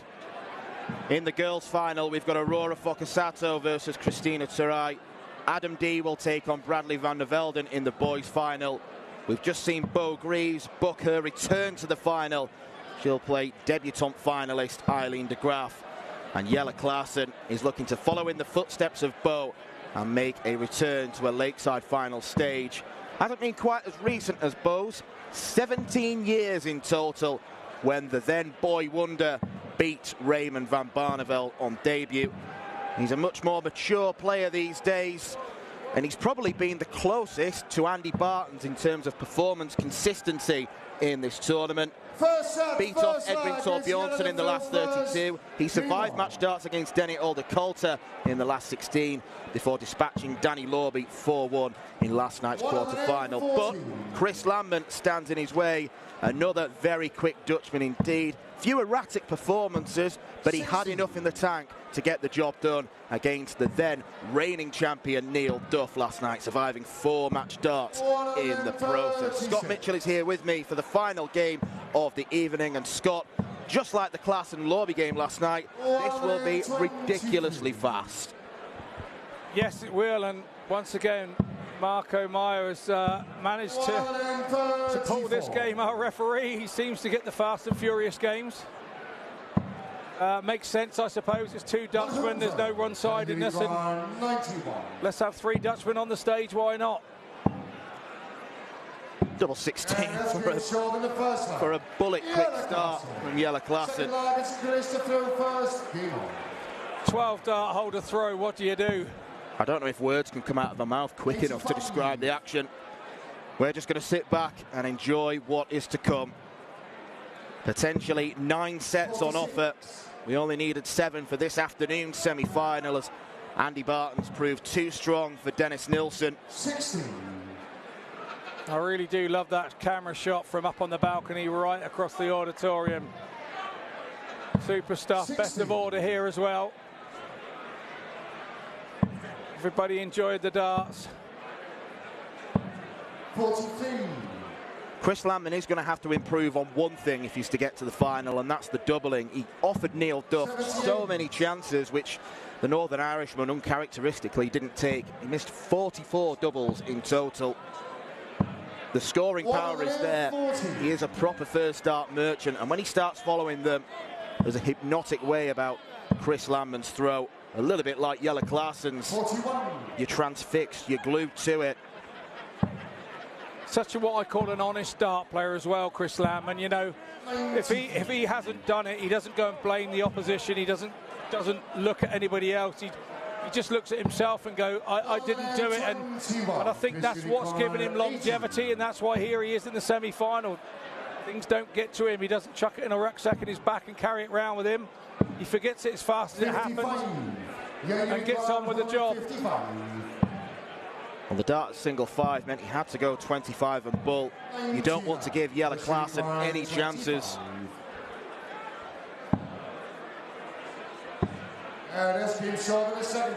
Well, that is Chris Lambert hitting his first dart at the outer ring. We won't include the bull in that for now. 58.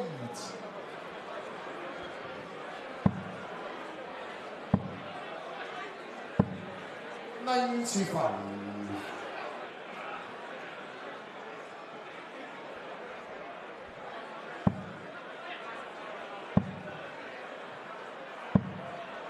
68.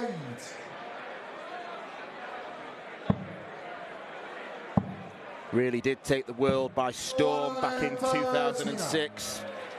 Jelle Klaassen with a 7-5 victory against Raymond van Barneveld. He then went over to the PDC and had a successful career there. He was twice a Premier League player. Reached a World Championship semi-final at Alexandra Palace. The powers waned a little bit a few years ago. He's reinvented himself almost on this WDF circuit. Probably the biggest draw in terms of career successes. 60. This require 167. Chris won't get flustered though. Jelle Klaassen's the first guy I ever played on TV. 97. Did you win? No. It was, I think, maybe the year or 2 years after he won the world title.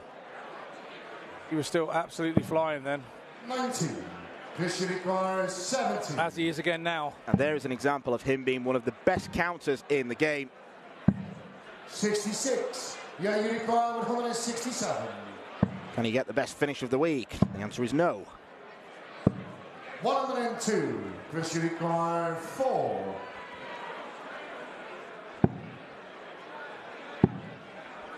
Double one. And this came short in the third line. Chris Landman finds it. Fourth line is Christopher first. There have been too many occasions where, looking at my notes, taking down the numbers of darts at double, sometimes it can get into double figures with Landman. He can miss 8 in a leg, 9 in a leg. But his scoring's so good that he gets to have 8 or 9 in a leg. That's the difference. Yeah, if he could tidy up the end of legs, then there's no reason why Chris Landman shouldn't be the favourite the way that he scores. A player who can go on real bursts. 100. The archetypal bag of revels dart player. You don't know what you're going to get with him. 59. But if you like the orange one, the coffee one, the raisin one, and the toffee one, then Landman's your man. 91.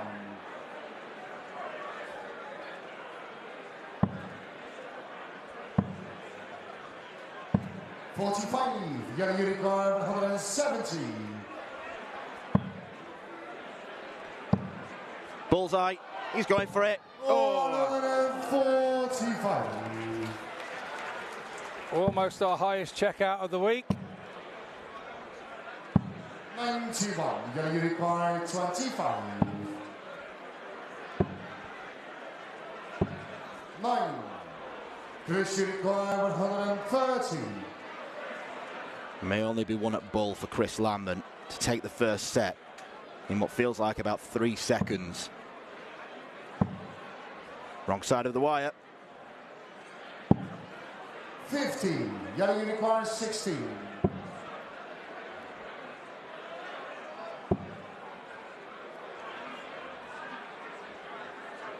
Has he gone the right way here? No score. I can say no now. Well, he came so far across, he was blocking our camera view. It was like watching Andrew Gilding. Oh, Chris, what have you done? Yellow unicorn 16. He was trying to be up there close. Give him a guide.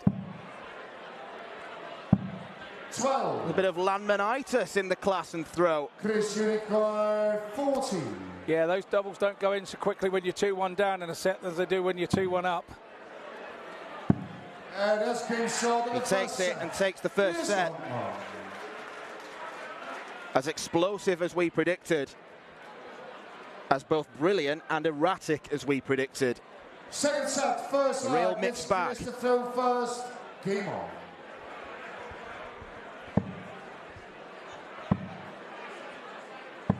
.45. I'm having to sit a bit further forward in my seat. Just to make sure 81. I get everything.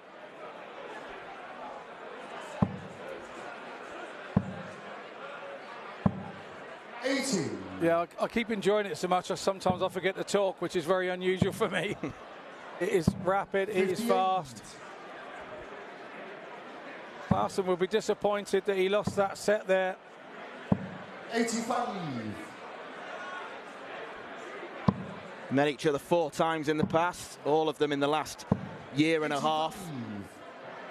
Landman's only won 1 of those. It was a European Tour qualifier. But it was a match where Jelle Klaassen averaged 98 in defeat. Landman just over 96. Both know each other pretty well. Chris said he wanted to play Jelle. Maybe because he knows that, you know, the apple cart could be tipped onto his side. You can't keep losing to the same guy. It's the law of averages that you don't. 97. Chris, you require 114. Tentative go at tops there, wasn't it? From Klaassen. 100. Jelle, you require 14. Yeah, that's been short in the first round. Jelle Klaassen. Game shot and a break of throw for Jelle Klaassen.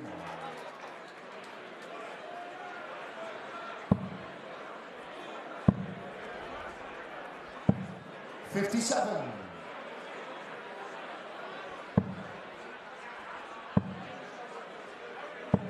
$60. Again, Landman did a bit of this last night. In under the treble, but he doesn't mind that. He goes over the top.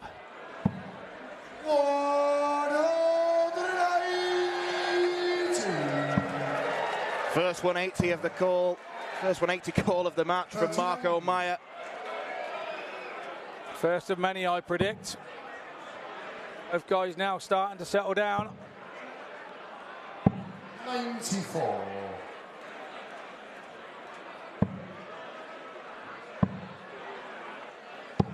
97. Yeah, you require 170.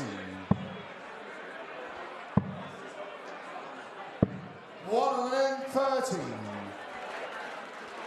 That will almost be more frustrating that he missed the second dart at treble 20 because the ball was so perfect. Yeah, you require 14. Counting there from Landman. No score. Had he hit the treble 20, he would have left himself on a shot. 131. Interesting tactic from Jelle to bust. Yeah, that's game short of the second leg. It's a gamble worth paying off. Third leg, it's Chris through first. Game on.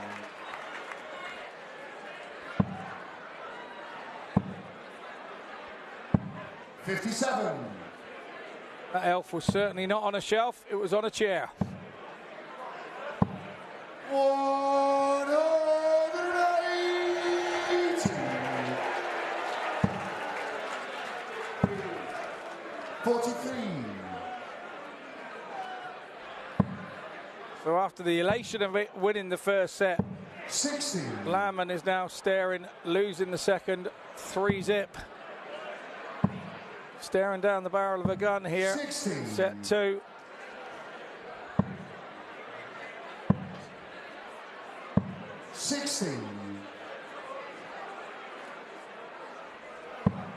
A lovely game to watch. 100.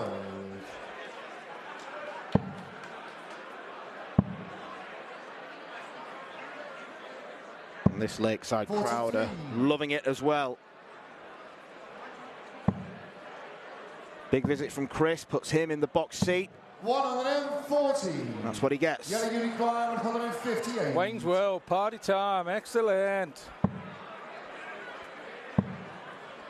Jelle Klaassen would feel like partying had he hit 158. 101.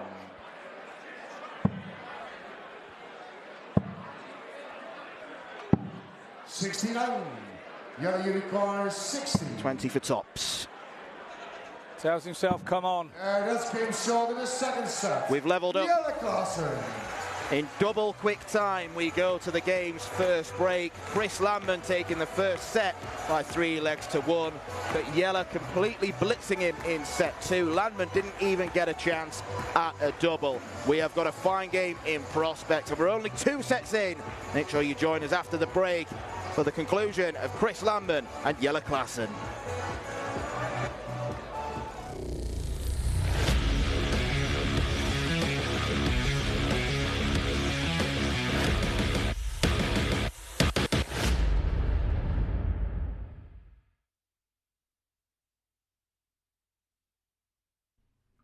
This program is brought to you by Benji Marine Engine Repair and Trading. specialized in Wärtsilä engines with a 24-hour-a-day high-quality worldwide service. And by Hemeco Storage Systems, your one-stop storage system solution with over 100 years of experience. The 45th annual Win More Fleetwood Memorial Las Vegas Open will be held from January 19th till the 21st. Sin City welcomes you to come and play in the entertainment capital of the world. Both men's and women's champions will win places at the 2024 WDF World Championships. The Romanian Darts Festival is from January the 26th till January the 28th. Come join the party in Bucharest. Register to play by Wednesday the 24th of January. The Toto Dutch Open Darts is held from February 1st till February 4th. Registration is open until January the 16th. The Toto Dutch Open Darts is by far the largest darts party in the world that you should not miss. And the men's and women's champions go to the Lakeside in December 2024. The Swiss Open and Helvetia Open tournaments are held from May 31st till June the 2nd. One of the longest running tournaments in Europe invites you to join them in the most beautiful surroundings you'll find in Europe. The Swedish Open and Masters is held from August 16th till 18th. A popular tournament for many of Europe's best aerosmiths. For more information on each of these tournaments, go to the link in the description. A special thank you to our tournament sponsors Win More, A&G Travel Group, iDarts, Dart Connect, CT1 and Quiff. Welcome back to Lakeside, Saturday night semi-finals, and we're all going Dutch in here because it's one apiece in the men's semi-final between Dutchman Chris Landman and his compatriot Jelle Klaasman. Well, it is one apiece, however, Klaasman did get one leg in the first set, so who's looking better overall in your opinion? Well, to be honest, it's fair that you say it's a slow start for Klaasman because he throws so fast. But he didn't get going early doors, looked a little nervous. Landman jumped on that, won the first set 3-1. Once Klaasman lost that first set, he knew he had to get Chris back straight away. And he won that one 3-0, just got on with his game. We saw a different average, we saw a different Jelle, a little bit speedier, a little bit pacier, a little bit more direct. And that came good for him, so we're now sat at one apiece. Now that Jelle seems to be finding his rhythm, do you think that is the momentum that might take him forward? Or what do you call might happen? Jelle's a thinking man. He's a thinking man's player. He will be happy now that he's got back to being able to hold his own throw to win the match. So he'll be happy now that he's got the throw in the third. But he has to be wary because Landman seems to be really good against the throw. He did it last night against Neil Duff. He's taken sets off of Duff against the throw. And he's going to try and do it again here tonight. Yeah, and Klaasman will know that Landman managed to take out the reigning champion in Neil Duff last night. So Jelle Klaasman, he will know that anything can happen in this game. And going forward, it could be a very unpredictable next couple of sets. Absolutely, and Jelle Klaasman will be hoping that Chris Landman, that's his best game of the week, beating Neil Duff. But he doesn't want that to be happening here, so it's another cagey couple of sets coming up for us, and we'll see where we are after 4 sets. Okay, well, it is one apiece here. A Dutch classic, 2 friends, 2 rivals, Chris Landman, Jelle Klaasman, and we will take it into the third set. Well, just to give you an indication of how quick that game has been, we have played 7 legs so far. All but one of them have been under 2 minutes.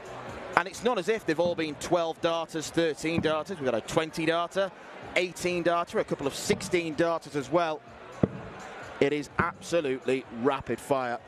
Jelle Klaasman back on level terms after a sloppy first set, particularly those 9 missed darts at double in the leg that Landman won the set on. First leg, it's Jelle to throw first. The last 3 legs have been more like Jelle, more like the Jelle of old. 43. He came into this match with a lowest average of the tournament of 90. That was last night against Danny Lorby. Chris Landman's highest was 87 against Thomas Younghans. Yellow was looking at the numbers. He should have fancied himself. And the number of 180s continues to climb. 100. Chris is going to have to up his game 60. if he is to stay with Yella, because he's not got too many mistakes in him.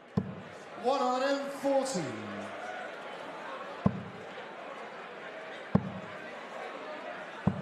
100. Landman first to a finish, but it is a biggie.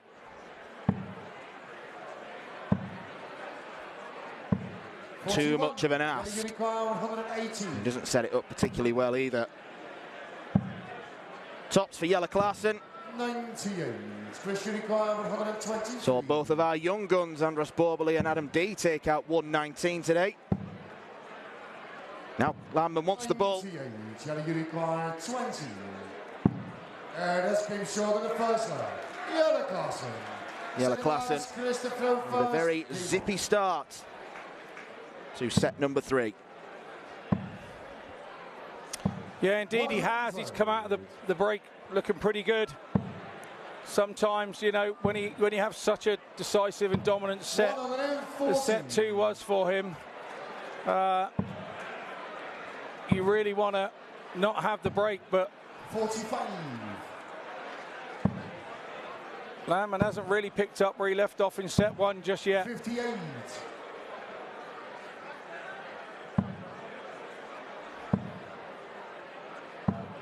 100.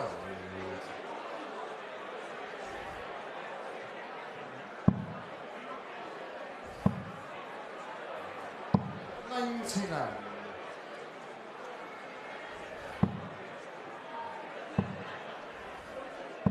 140. Good visit from Landman.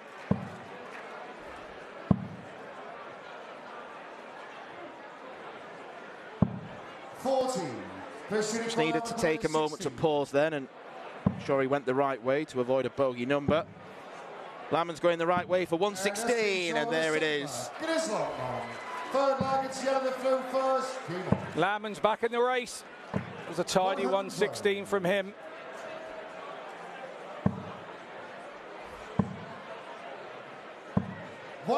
Frustration for Landman that he broke the set at the start of the match, but Jelle came roaring back, and Chris didn't get a single look at the outer ring.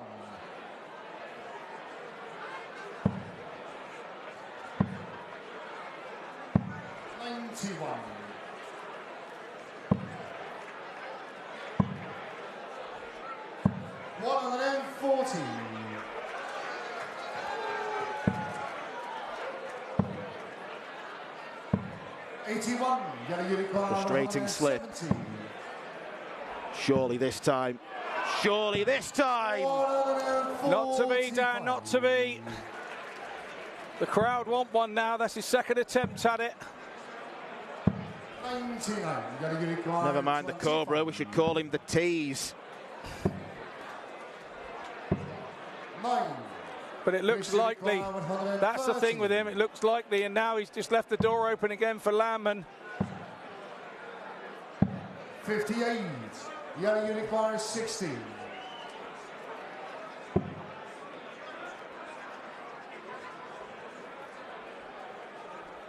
Once again, takes a big step across to this side. It works out. It was double 8 that proved the undoing of him in the third leg of the match, or the fourth leg of the match in the first set, which Landman then tidied up on. Very much a tops and tens man. 96. He was absolutely brutal on those doubles when he beat Edwin Thorbjornsen on Tuesday. 125.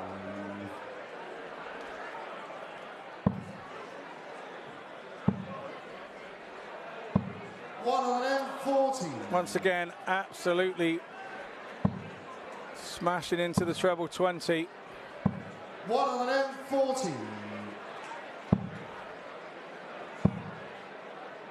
This is always the tough leg to hold in this situation. You want to go leg and leg till 4-4 and then try and break your opponent in the fifth. but the hardest one for you to hold is leg 4. When you're against the throw, it's the hardest one to hold. And Landman 57. is doing a grand job of it in a minute. 36. As you say though, Dan, this has been his Achilles heel. Score. Yellow unicorn 150. All tournament, he's missed chances like that. Another one of those for 36, not to be. 19. This unicorn 36. Double 9. 28. They call it the tricky Yellow switch for that unicorn reason. 60.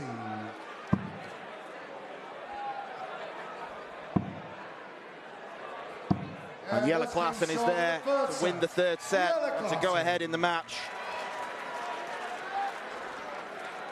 Fourth set, first leg. It's Christopher first. Game on.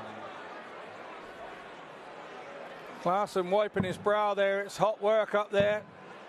Trying to beat his fellow compatriot, the countryman.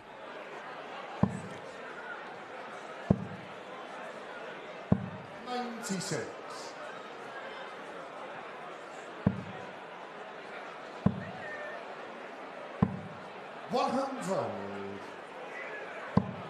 There's that Chris Landman flag in the crowd. 95. Some worried faces there, isn't there? 100. Absolutely.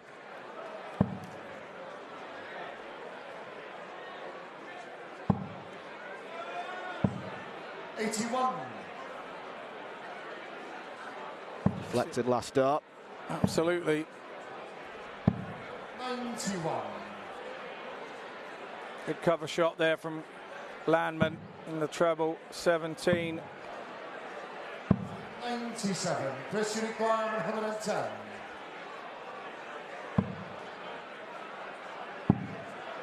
Up to tops. This came short of the first leg. Expect to see that segment used very regularly because I mentioned that Jelle Klaassen was a tops man. Well, so is Chris Landman.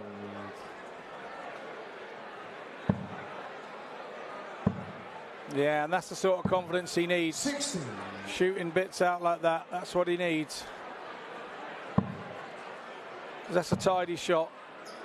It's a smaller tongue plus shot, but all very important in the confidence and showing your opponent that you're not going anywhere. 86.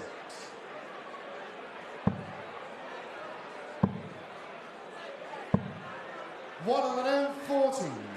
These types of games are always fantastic to watch. 45. Yellow unicorn 121. So a glimpse of Andy Barton's girlfriend there. Can't get enough of the darts.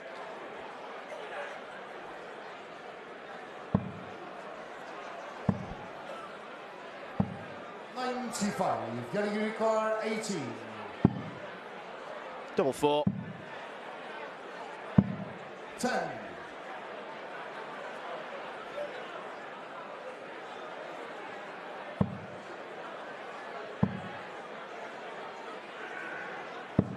$65. Yellow unicorn. Knocks the odd 5 off. Klaassen will go and knock the odd 8 off. Jelle Klaassen.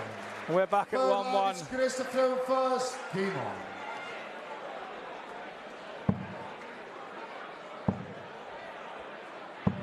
$85.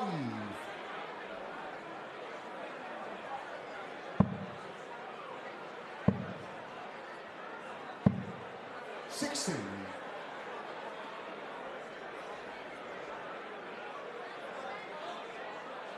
Jelle finding the heat up there.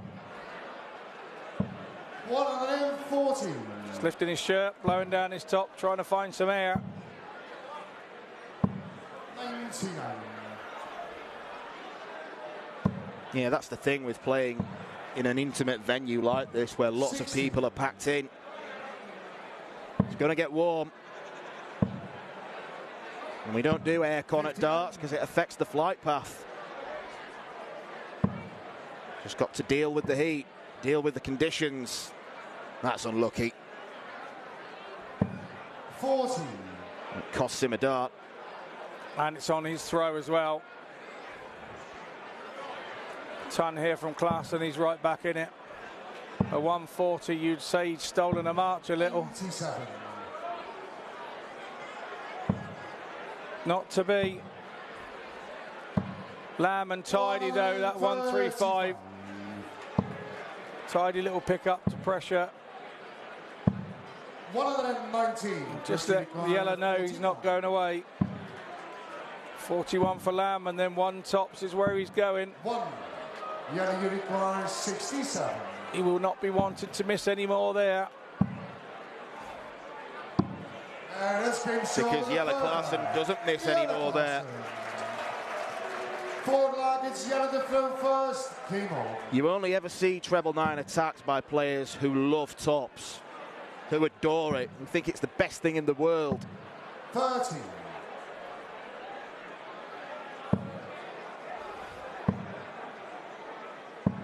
60. 5 of the 9 legs that Yellow Clarkson have won have been on that particular double. 134. Unfortunately for Chris Lamb, he doesn't seem to have brought his A-star scoring game. Hasn't yet registered a max. 100. It's been that power scoring that has got him out of trouble. That was most evident against Thomas Younghans, where after the first 2 sets, both players were way off the pace. Lamb then ignited the fuse. The 180s were flying, and he had enough to get past the Swissman.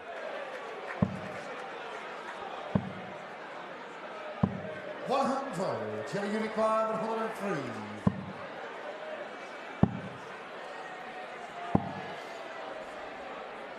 89, 79. He almost got it wrong. The guys will be ribbing him for that in a minute. Once it's all over, the ref says highly competitive between them all. We're all human. Yellow Clarkson is proving to be a real tough test for Chris Lamb.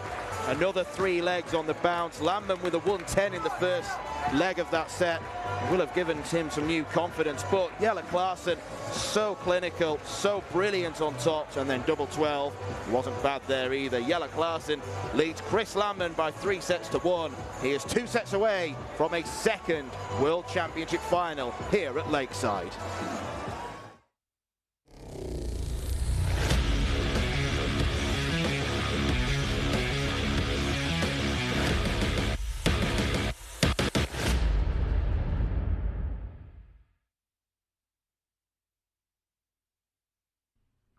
This program is brought to you by Benji Marine Engine Repair and Trading, specialized in Wärtsilä engines with a 24-hour-a-day, high-quality, worldwide service. And by Hemeco Storage Systems, your one-stop storage system solution with over 100 years of experience. The 45th annual Win More Fleetwood Memorial Las Vegas Open will be held from January 19th till the 21st. Sin City welcomes you to come and play in the entertainment capital of the world. Both men's and women's champions will win places at the 2024 WDF World Championships. The Romanian Darts Festival is from January the 26th till January the 28th. Come join the party in Bucharest. Register to play by Wednesday the 24th of January. The Toto Dutch Open Darts is held from February 1st till February 4th. Registration is open until January the 16th. The Toto Dutch Open Darts is by far the largest darts party in the world that you should not miss. And the men's and women's champions go to the Lakeside in December 2024. The Swiss Open and Helvetia Open tournaments are held from May 31st till June the 2nd. One of the longest running tournaments in Europe invites you to join them in the most beautiful surroundings you'll find in Europe. The Swedish Open and Masters is held from August 16th till 18th. A popular tournament for many of Europe's best aerosmiths. For more information on each of these tournaments, go to the link in the description. A special thank you to our tournament sponsors Winmore, A&G Travel Group, iDarts, Dart Connect, CT1 and Quiff.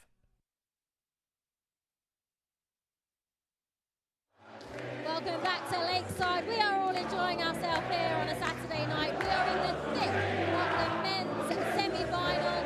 We're seeing Old Lang Syne behind me. Everyone's having a good time, and it's a great match, isn't it? Jelle Klaasen pulling away, but Chris Lambert, he's not going down easily, is he? No, Jelle's having to do really good things to get away from Chris here. You know, both sets have gone 3-1. The most concerning thing for the Chris fans and Chris himself is the fact that he lost his own throw 3-1.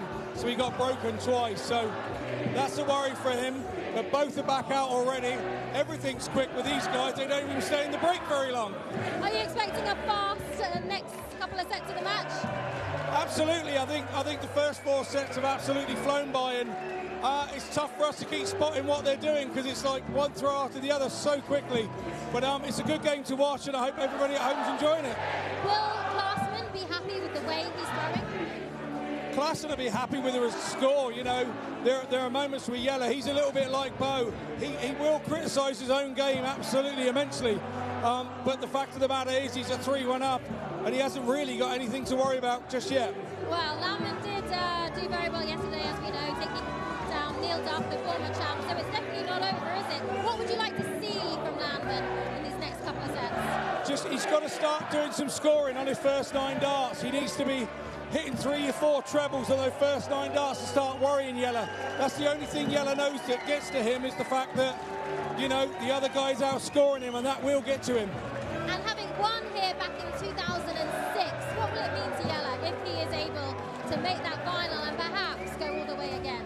Well, he probably came in this week thinking he could make the final anyway. You don't get this far without being mentally strong. And that's one thing that Jelle is. He really is mentally strong. So he's 3-1 up now, and it's going to take all that Landman's got to get this back. Okay, well, don't move away from your sofa because it's going to be potentially a very fast next couple of sets. They're back on stage. Well, it all started so swimmingly for Chris Landman, winning the first set by 3 legs to 1. But Jelle Klaasen has outscored Landman, and he's outfinished him. Only a couple of tumblers combinations Chris Landman has had to show since that very first set. And Jelle Klaasen, particularly if he wins this 5th set in tonight's contest, will feel like he is cruising through to the final. The first final of his since 2006.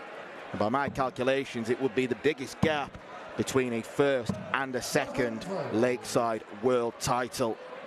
But Chris Landman is not going to give up easily.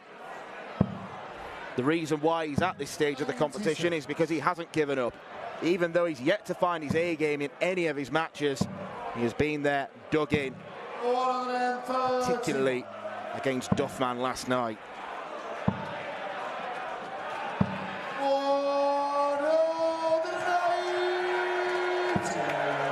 Jelle Klaasen, when he's in front, he's a tough man to peg back.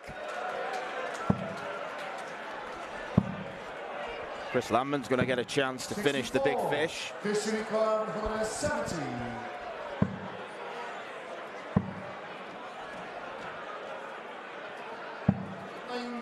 Not one that he takes. Oh, the biggest finish of the match. Double 19. 18. History requires 72. Chris is on 72 after 12, not too shabby at all, and 52. He's under pressure. 38. He's under pressure on that. Klaasen's blocked his route. Which way does he go? Left or right? He goes right. No score. Gets the trajectory wrong. 20. Chris Landman is feeding off scraps. He needs to take this, No because he's score. not going to get too many more opportunities like that. Not the way Jelle's been playing. You're absolutely right. He's feeding off the mistakes and needs to feed off the mistakes. Double 8. No Now he's bust the score. History Knocked on the wrong door. Should have been next door.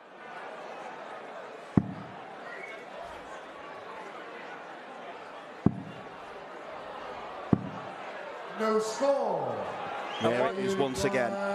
You called this, Dan, at the start of the match. He was going to have to sharpen up on these moments. And it's one of those situations, if you give somebody enough darts at a double, they will hit it, no matter what obscure double it is. 40.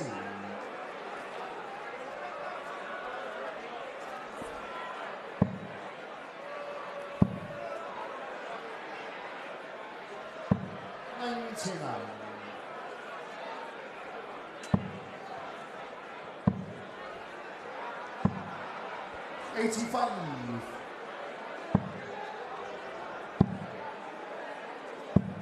58.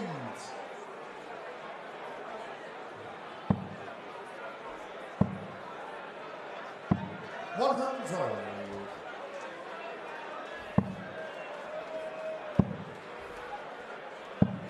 57. He's chippering along here, Chris, but again, it's another leg gone, and it was with on the throw as well, and now that starts happening to you. And if you're a leg to the good here in this set, that doesn't bother you as much as now that you're one behind. It's the psychology of the game and what's between your ears. 60. Ability-wise, there's not a lot between the top players. There really isn't, but it's what's between the ears and what you believe on that day in that given moment. 100. It's not even a day, there's split seconds when you throw as quick as this. Yeah, it's not just the ability to win, the fact that you've got to believe you can win. 96. And I think the belief might disappear if Jelle Klaassen finally gives the crowd what they want with a big fish finish. Not this time. 58. Fish require 14. And that's been short of the second leg. Much needed. Third leg is Jelle to throw first. Keep on. I wonder where Andy Barton's is at this moment in time. I know when I'd won my first semi-final against Jeff Smith, I went off to bed by 8 o'clock, and I didn't want to watch the second semi-final between Wolfie and Duzza, and to be honest, and I told Duzza the other week, I still haven't seen that semi-final. I just wanted to get to bed and think about me and think about what I was doing tomorrow, and the preparation started sort of middle of the day before, 43. getting things right. And I wonder if he's done the same. We've seen his lovely lady in the crowd here watching this one. I just wondered whether he was here watching or whether he decided to head off back to the room and get himself away from it. We'll have to see if our eagle-eyed director can see him in the crowd. 140. It's hardly a chance to get a shot away from the board in this game for our director. 81.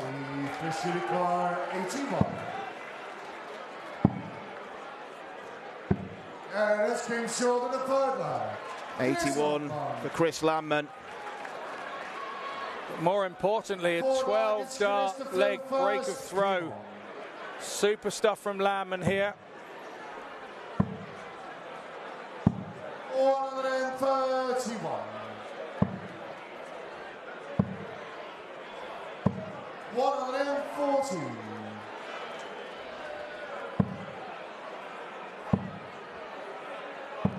43.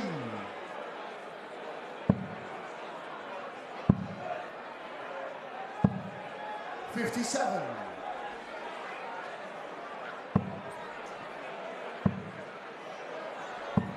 180. Chris Landman's first 180 of the game has come in set number 5. A set where he has stolen the march. Treble 17, leaves double 18. 111.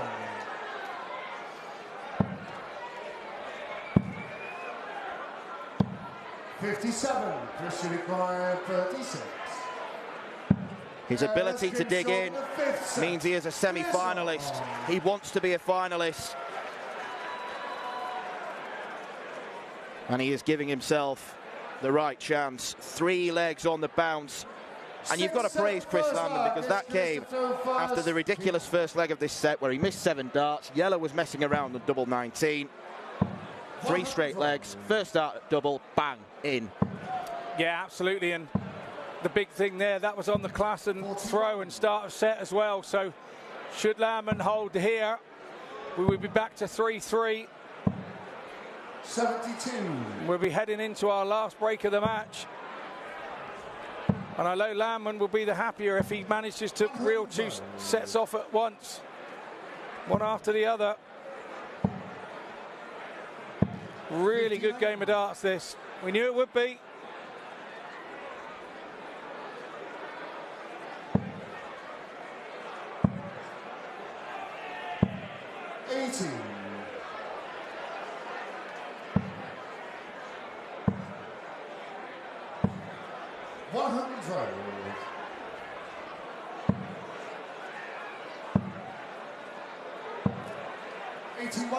Chris Require 170.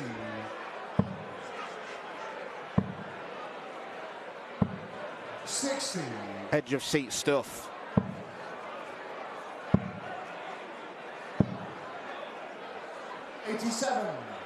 He's going for the 25 to leave a 2-darter. Hit this already. 90. Not to be this time, no. So he's now offering Jelle Klaasen a chance at 112. Treble 19 was what was needed. Not to be this time. And 40. It's Klaasen's turn to go off the boil a little bit here, and Landman's chance to put a run together. Second leg, it's Jelle to fill first. Game on.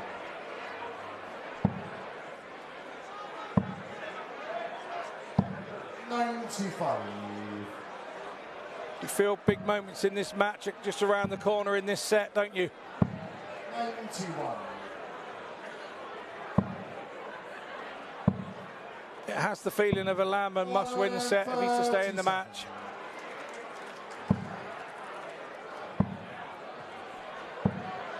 $140.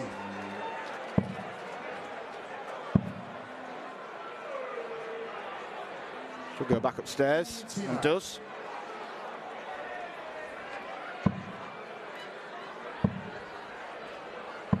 Oh, look what they're locked on. Bullseye. That's his third attempt in this match.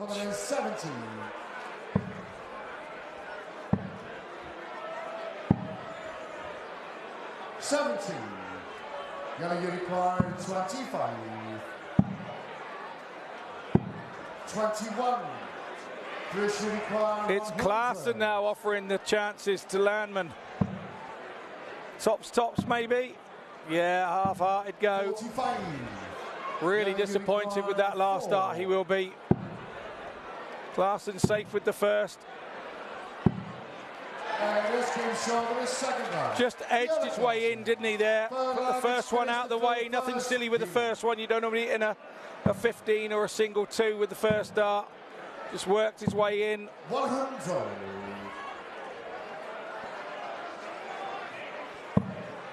There's only a hole to throw for Klaasen. 43. If he has any desire to take this set, he's got to break one of Landman's throws.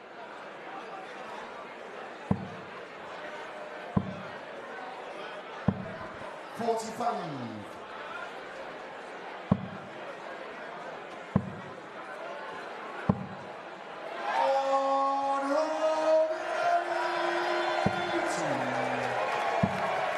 Fifth 180 of the max for Jelle Klaasen.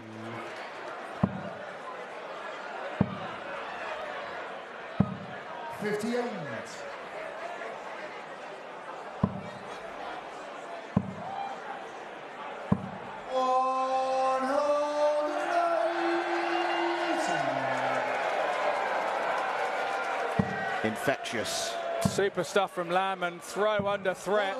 What does he do? 180 back at Klaasen. Now he wants tops. And it'll give him confidence that he responded to the Klaasen pressure, and it was right in the middle of tops. That won't give him confidence. 2-3-1 in 5 for Klaasen. 180 for Klaasen. for Klassen to follow in. 23. After Landman's 2-3-1 with 5 darts to end the leg before. This is scintillating stuff. Can't even get me words out half the time. Brilliant. Packed house being absolutely entertained here 134. by some top tungsten throwing. Look at this. 140. It's like watching round 9 in a heavyweight world title fight. They're knocking lumps out of each other. No thought from Klassen to go the bull route there. It was always 54 double top. 57.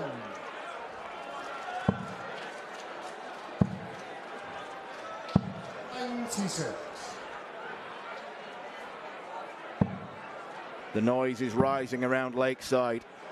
60.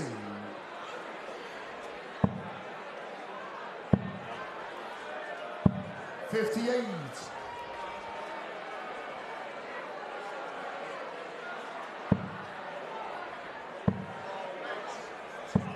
100.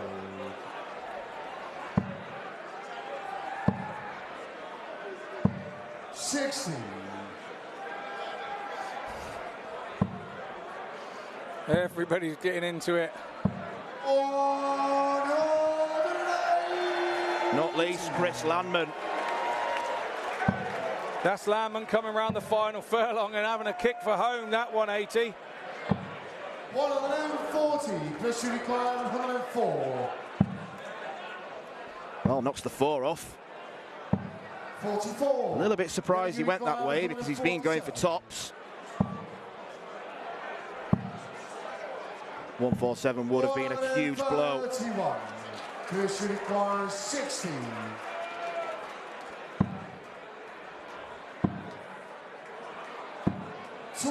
Big moments in the match. Come and gone for Landman. This would be a steal for Klassen. 1 to go. No score. That's unfortunate. That is unlucky. 40. First dart, surely. No mistakes here. Off the 2 barrels, surely. Yeah, that's the 6th set. It's proper bottle that from Chris Landman. He has wrestled back control. He was 3-1 down, but he has won 2 sets on the bounce. Jelle Klassen missing 3 opportunities for a 4-2 advantage and to go within a set of the World Championship final. But Chris Landman has other ideas. It is an absolutely breathless contest between 2 brilliant Dutchmen, and we could have another 3 sets to come.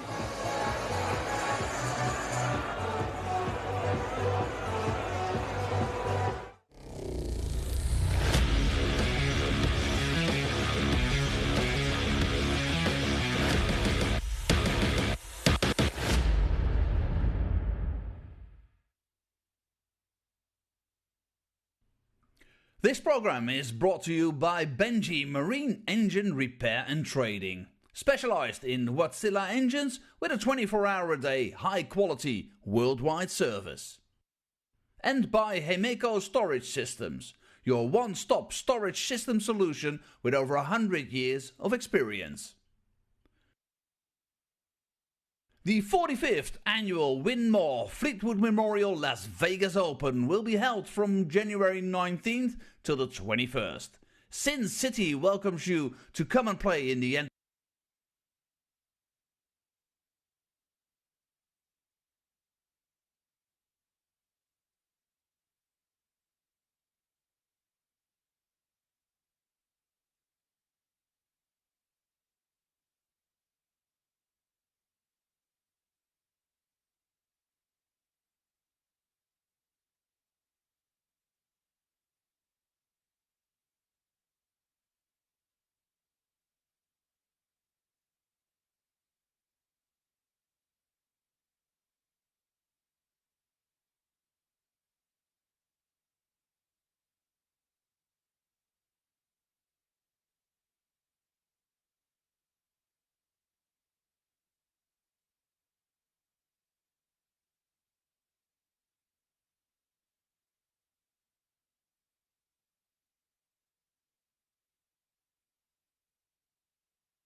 Welcome back to Lakeside for the WDF World Championship men's semi-final.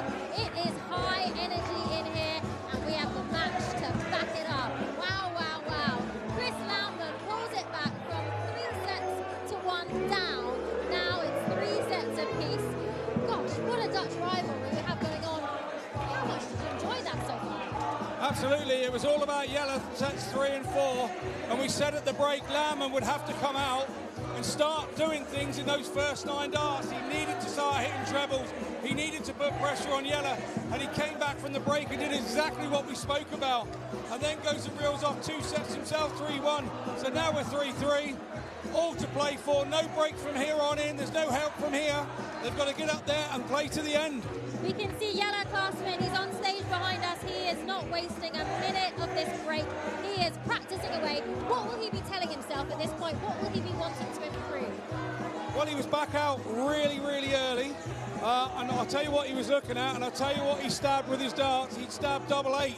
He was up there looking at double 8 and telling his dart exactly where double 8 was. That was just so unfortunate. Those 3 darts were thrown perfectly, and he just didn't hit the target. You can't complain. That sometimes happens in darts, and that's part of the game. There's definitely a bit of nerves there. At the very end of that last set could have gone either way, really, to either one of them at that point. How much are the nerves playing a part in this? Well, I think it was importance more than nerves. Yellow knew that he would be 4-2 up if he wins that and 1 set away from going to the final. But it's turned the game on its head. We're back level now, and it's a little shootout to see who gets to 5.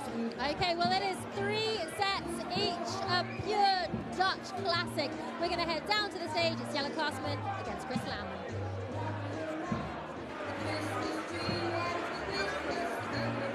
And we have seen a lot of class on stage, not just from Klaassen, but Landman as well. And just looking at the stats from the game during the break, someone can dig through the archives of this tournament and perhaps prove me wrong, but I do think we've seen the quickest leg of the tournament, because when Jelle Klaassen finished 94, the 11-darter in the last set, where he didn't entertain the prospect of the ball, it was done in a matter of 52 seconds. 7th set, first leg. It's Jelle to throw first. Game if we go any quicker, they won't be throwing 3 darts. It will just be 1, and then they'll be running back. 59. It is an astonishing game of darts, and drama is unfolding in front of our eyes. Chris Landman is playing his part and a little bit more. Richard Ashdown's loving it, and so are we in the commentary box. 39. Absolutely, this has been absolutely scintillating game. I think I might have made a mistake there in the break. I don't know whether there's another break or whether we go to the end here. We haven't had a game go this far yet, so I was a little bit unsure. We're going right until the end. No more breaks for these players.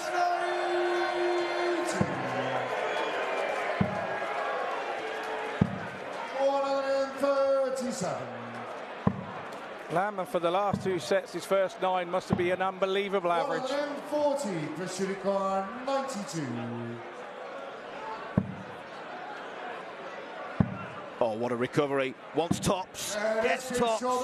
Chris Landman is back in front.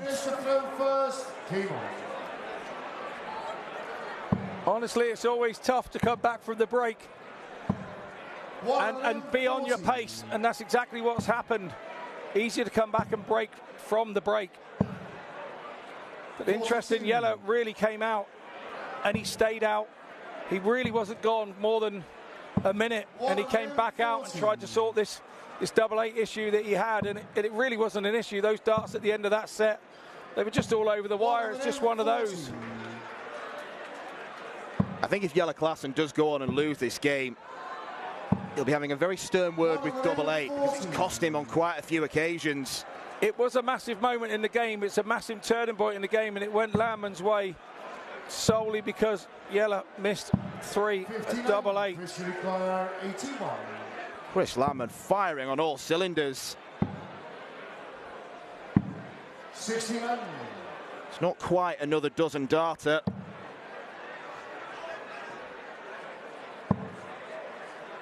But it doesn't matter when Jelle Klaassen isn't on a finish.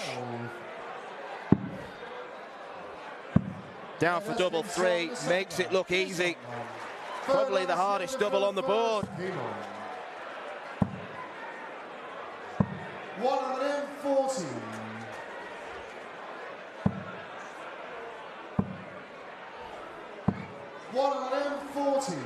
Honestly, what have we been sat down? 2 minutes and we got 2 legs done and dusted. We might even get another 40 dart set. 140. Unless Jelle Klaassen has other ideas, which I suspect he does. 134.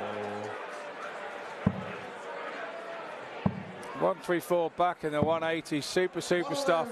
Nothing you can do that as an opponent. You just got to get on with it.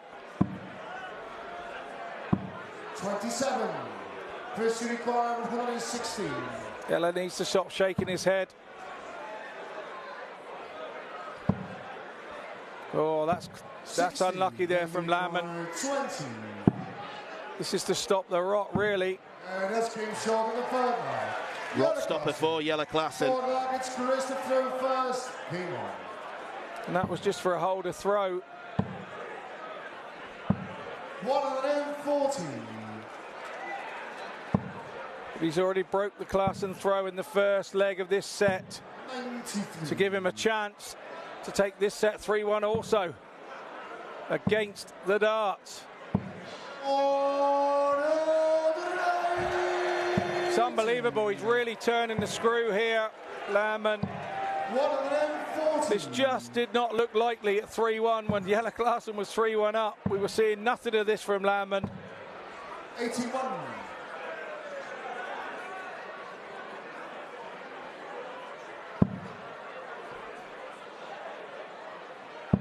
He's down to a 2-dart outshot after 9 darts again. First require 100. Third time in this set.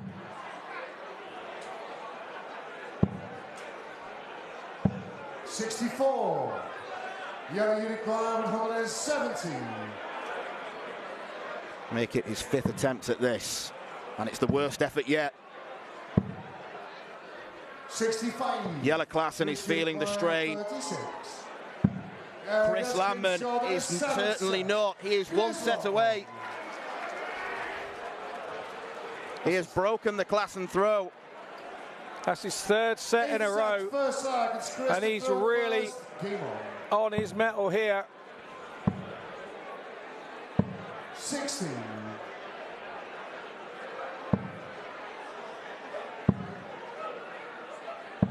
57.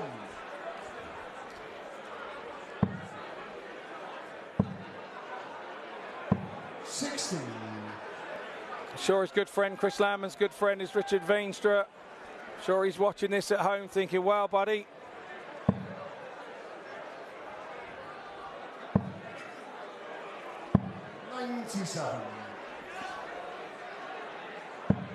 Yeah, Richard Veenstra certainly wowed the Lakeside crowd last year. 121. Average of just short of 105. It's Luke Littler. 96. Have you heard of him? Yeah. Still playing quite well, apparently, as well. 100. Richard Veenstra made a semi-final on his debut. I think back in 2016, maybe. 160. 140. Yellow Unicorn 112. He's going to get 1 dart. These have got to tops. They've got to start to go. They've got to start to go. He's got to try and wrestle momentum back into his favour. Yellow to throw first. Game on.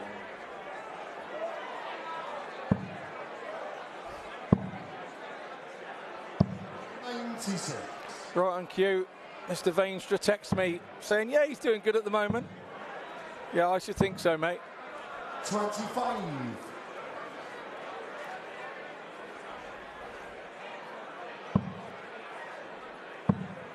Scotty Dog Mitchell, one of the most connected men in darts. Any other famous faces been texting you? No, nobody as famous as Richard Veenstra, no. And once again, another drops out for Landman. He uses quite a thick, hard plastic flight, does Landman, and it looks like they're hitting one another, and it's just taking the pace off of the dart, so it doesn't have enough forward motion to hang into the board.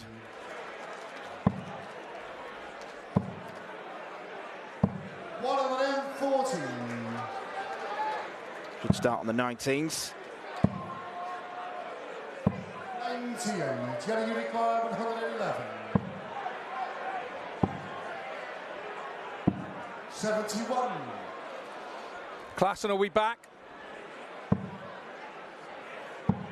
Yeah, the 112 wasn't quite followed by the 111. 33, pressure applied. Just enough to make Klassen think. Just enough to make him think. 35. Good pressure from Landman. 40. So after all the hard work of Klassen breaking Landman's throw, Landman breaks Klassen straight back, and he shakes his head. There's nothing more annoying than having 3 darts at a double and missing and knowing your opponent's just sat there waiting to go. Because you've done all the hard work to get there first. You've battled and battled and scored and just kind of starts to eat at you from the inside out is what it does.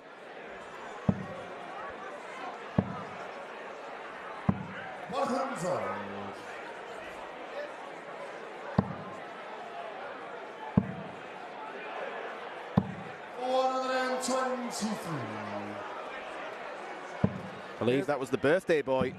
Yeah, that's Phil. He's 70 and he's on his 70th birthday bash here at the Lakeside on a Saturday night.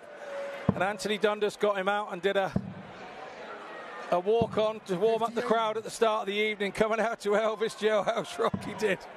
Brought the place down. Super stuff. It's all fun here at the Lakeside. Well, the way this game's going, it'll be ending sooner than he'd like. Being a proper speed fest between these Dutching dartsmen.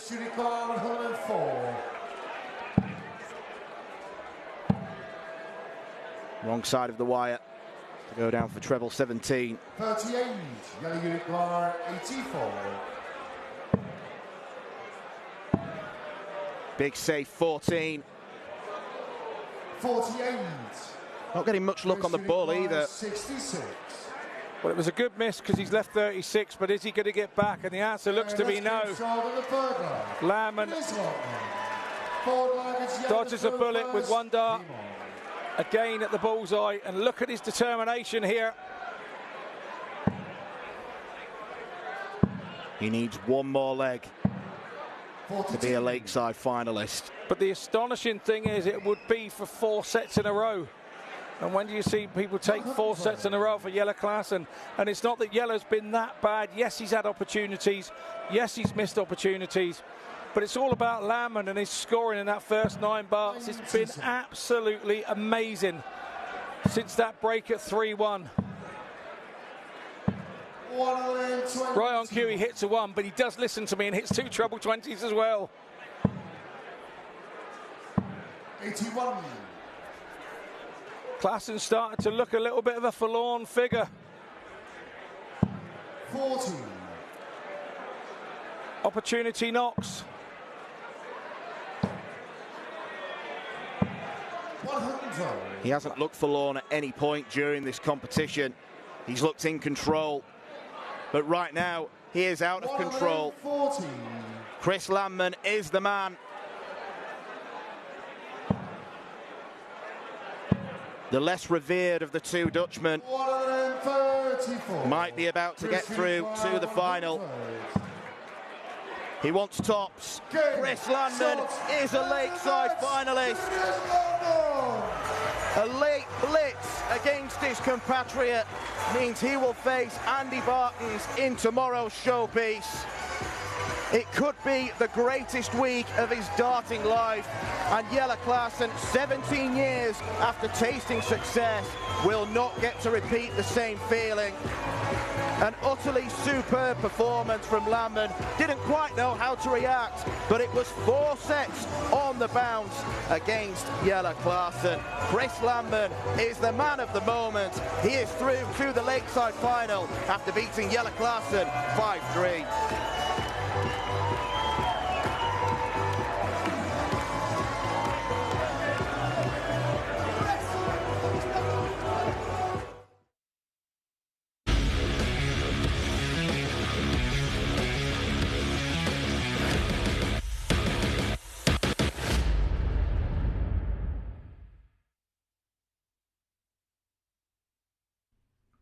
This program is brought to you by Benji Marine Engine Repair and Trading. Specialized in Wärtsilä engines with a 24-hour-a-day, high-quality, worldwide service.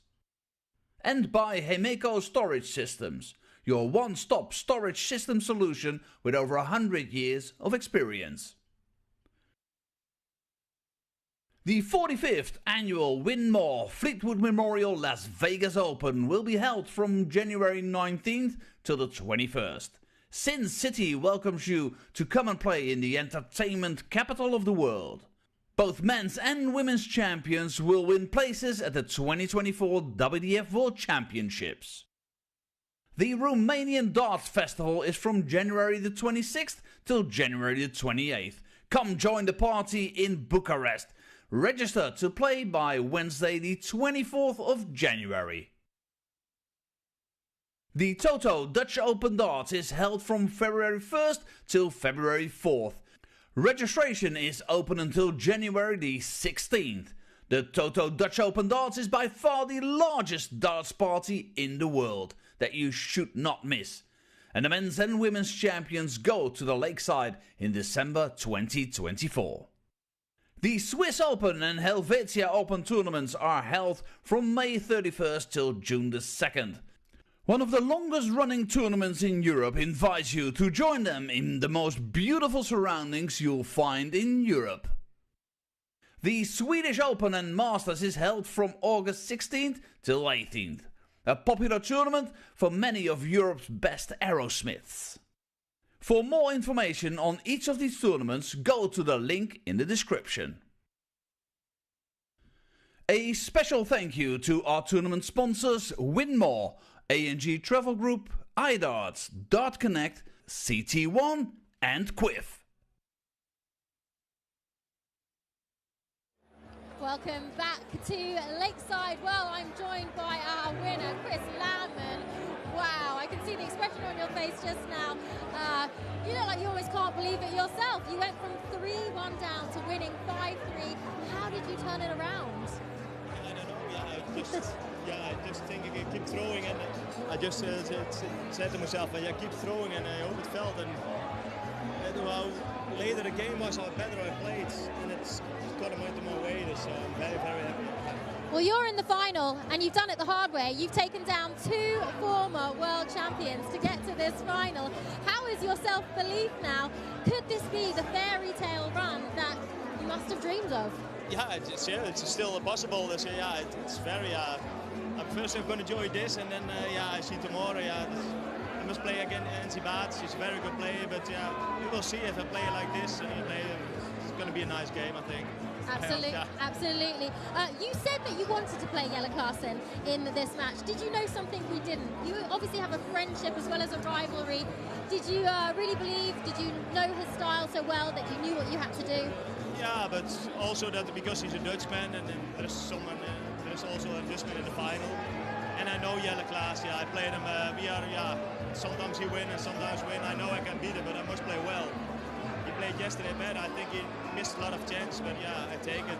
Excellent. Well, congratulations. Your first final in the World Championships. Let me bring in Scott Mitchell here, who's been our analyst all weekend long, and I know the two of you are friends, so you wanted to have a word. I'll let you take the microphone for a second.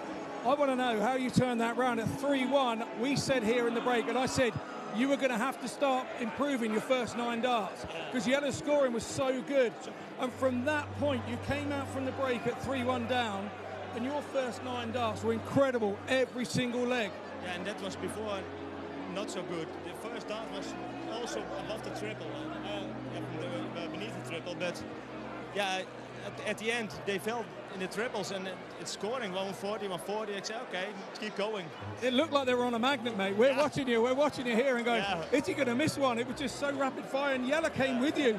To be fair, he came with you on many of those legs. Yeah. But he was either missing a dart at it, and you were sat there with 3 waiting to go. Such an exciting match to watch. Yeah. And one for you must be absolutely over the moon to have come through. Yeah, I'm absolutely over the moon. Yeah, it's going in the first final of WK. Yeah, that's incredible. Yeah, and I played like this. I play now better, and that's also, I think, for myself a confidence that I play better than before. Before it was not a good game, and the finishes were good, but I helped me keep my nerves, and now it was better. Richard Vaines just sent me a message, said he's playing all right, isn't he, Scott? And I said, yeah, he absolutely is. So he sent you a message, all right. So Richard's watching. Yeah, good Richard, stuff. Thank you, Richard. Brilliant. Yeah. Thanks, mate. Yeah, thank you. Well, thank you so much. And one more world number 1 to go tomorrow. Let's see if we can continue this Cinderella story. Chris Laumann, congratulations. Thank you. Well, I'm very happy and potentially very surprised, Chris Laumann. He almost looked a bit surprised himself, didn't he? But great to see the two of you there. I know you've been friends with him for a while. He has a lot of support around here, doesn't he? Yeah, he beat me a couple of years ago in the other World Championships at Ali Pali. So, yeah, we've been mates ever since we met. And he's always had that potential to go and do that. And again, he's coming of age now. He's been around a little while now. He's experienced now. And, oh, wow, what a win for him. You still have to feel for Jelle because he did everything right in the first 4 sets. But it just wasn't meant to be for him today. What do you think Andy Bartons will be feeling if he did indeed watch that match this evening? I think he'll be excited. I think he'll be excited to be playing somebody like Chris. He may look at it and go, you know, they're a very similar pace, and we could see a similar game to this tomorrow as the final. We haven't seen one of those for a while, so what an interesting one to watch. If I were you and I were watching now, I wouldn't miss it. Well, we love a good underdog story, don't we? It's all to play for tomorrow, and we have a very exciting evening. It is our final day of the Lakeside CT1 WDF World Championships. First up, it will be the Girls World Championship Finals. It's Italy against Hungary. It is Aurora Fortusato against Christina Churai. Then it will be the boys' finals with Adam D from Ireland. Expect a lot of noise here cheering for Adam against Bradley van der Velden from the Netherlands. Then it is world number 1 and the reigning champion in our women's division, and that is Bo Greaves, going up against Eileen de Graaf. Many expected that to be the final. Indeed it is. So expect a good one there.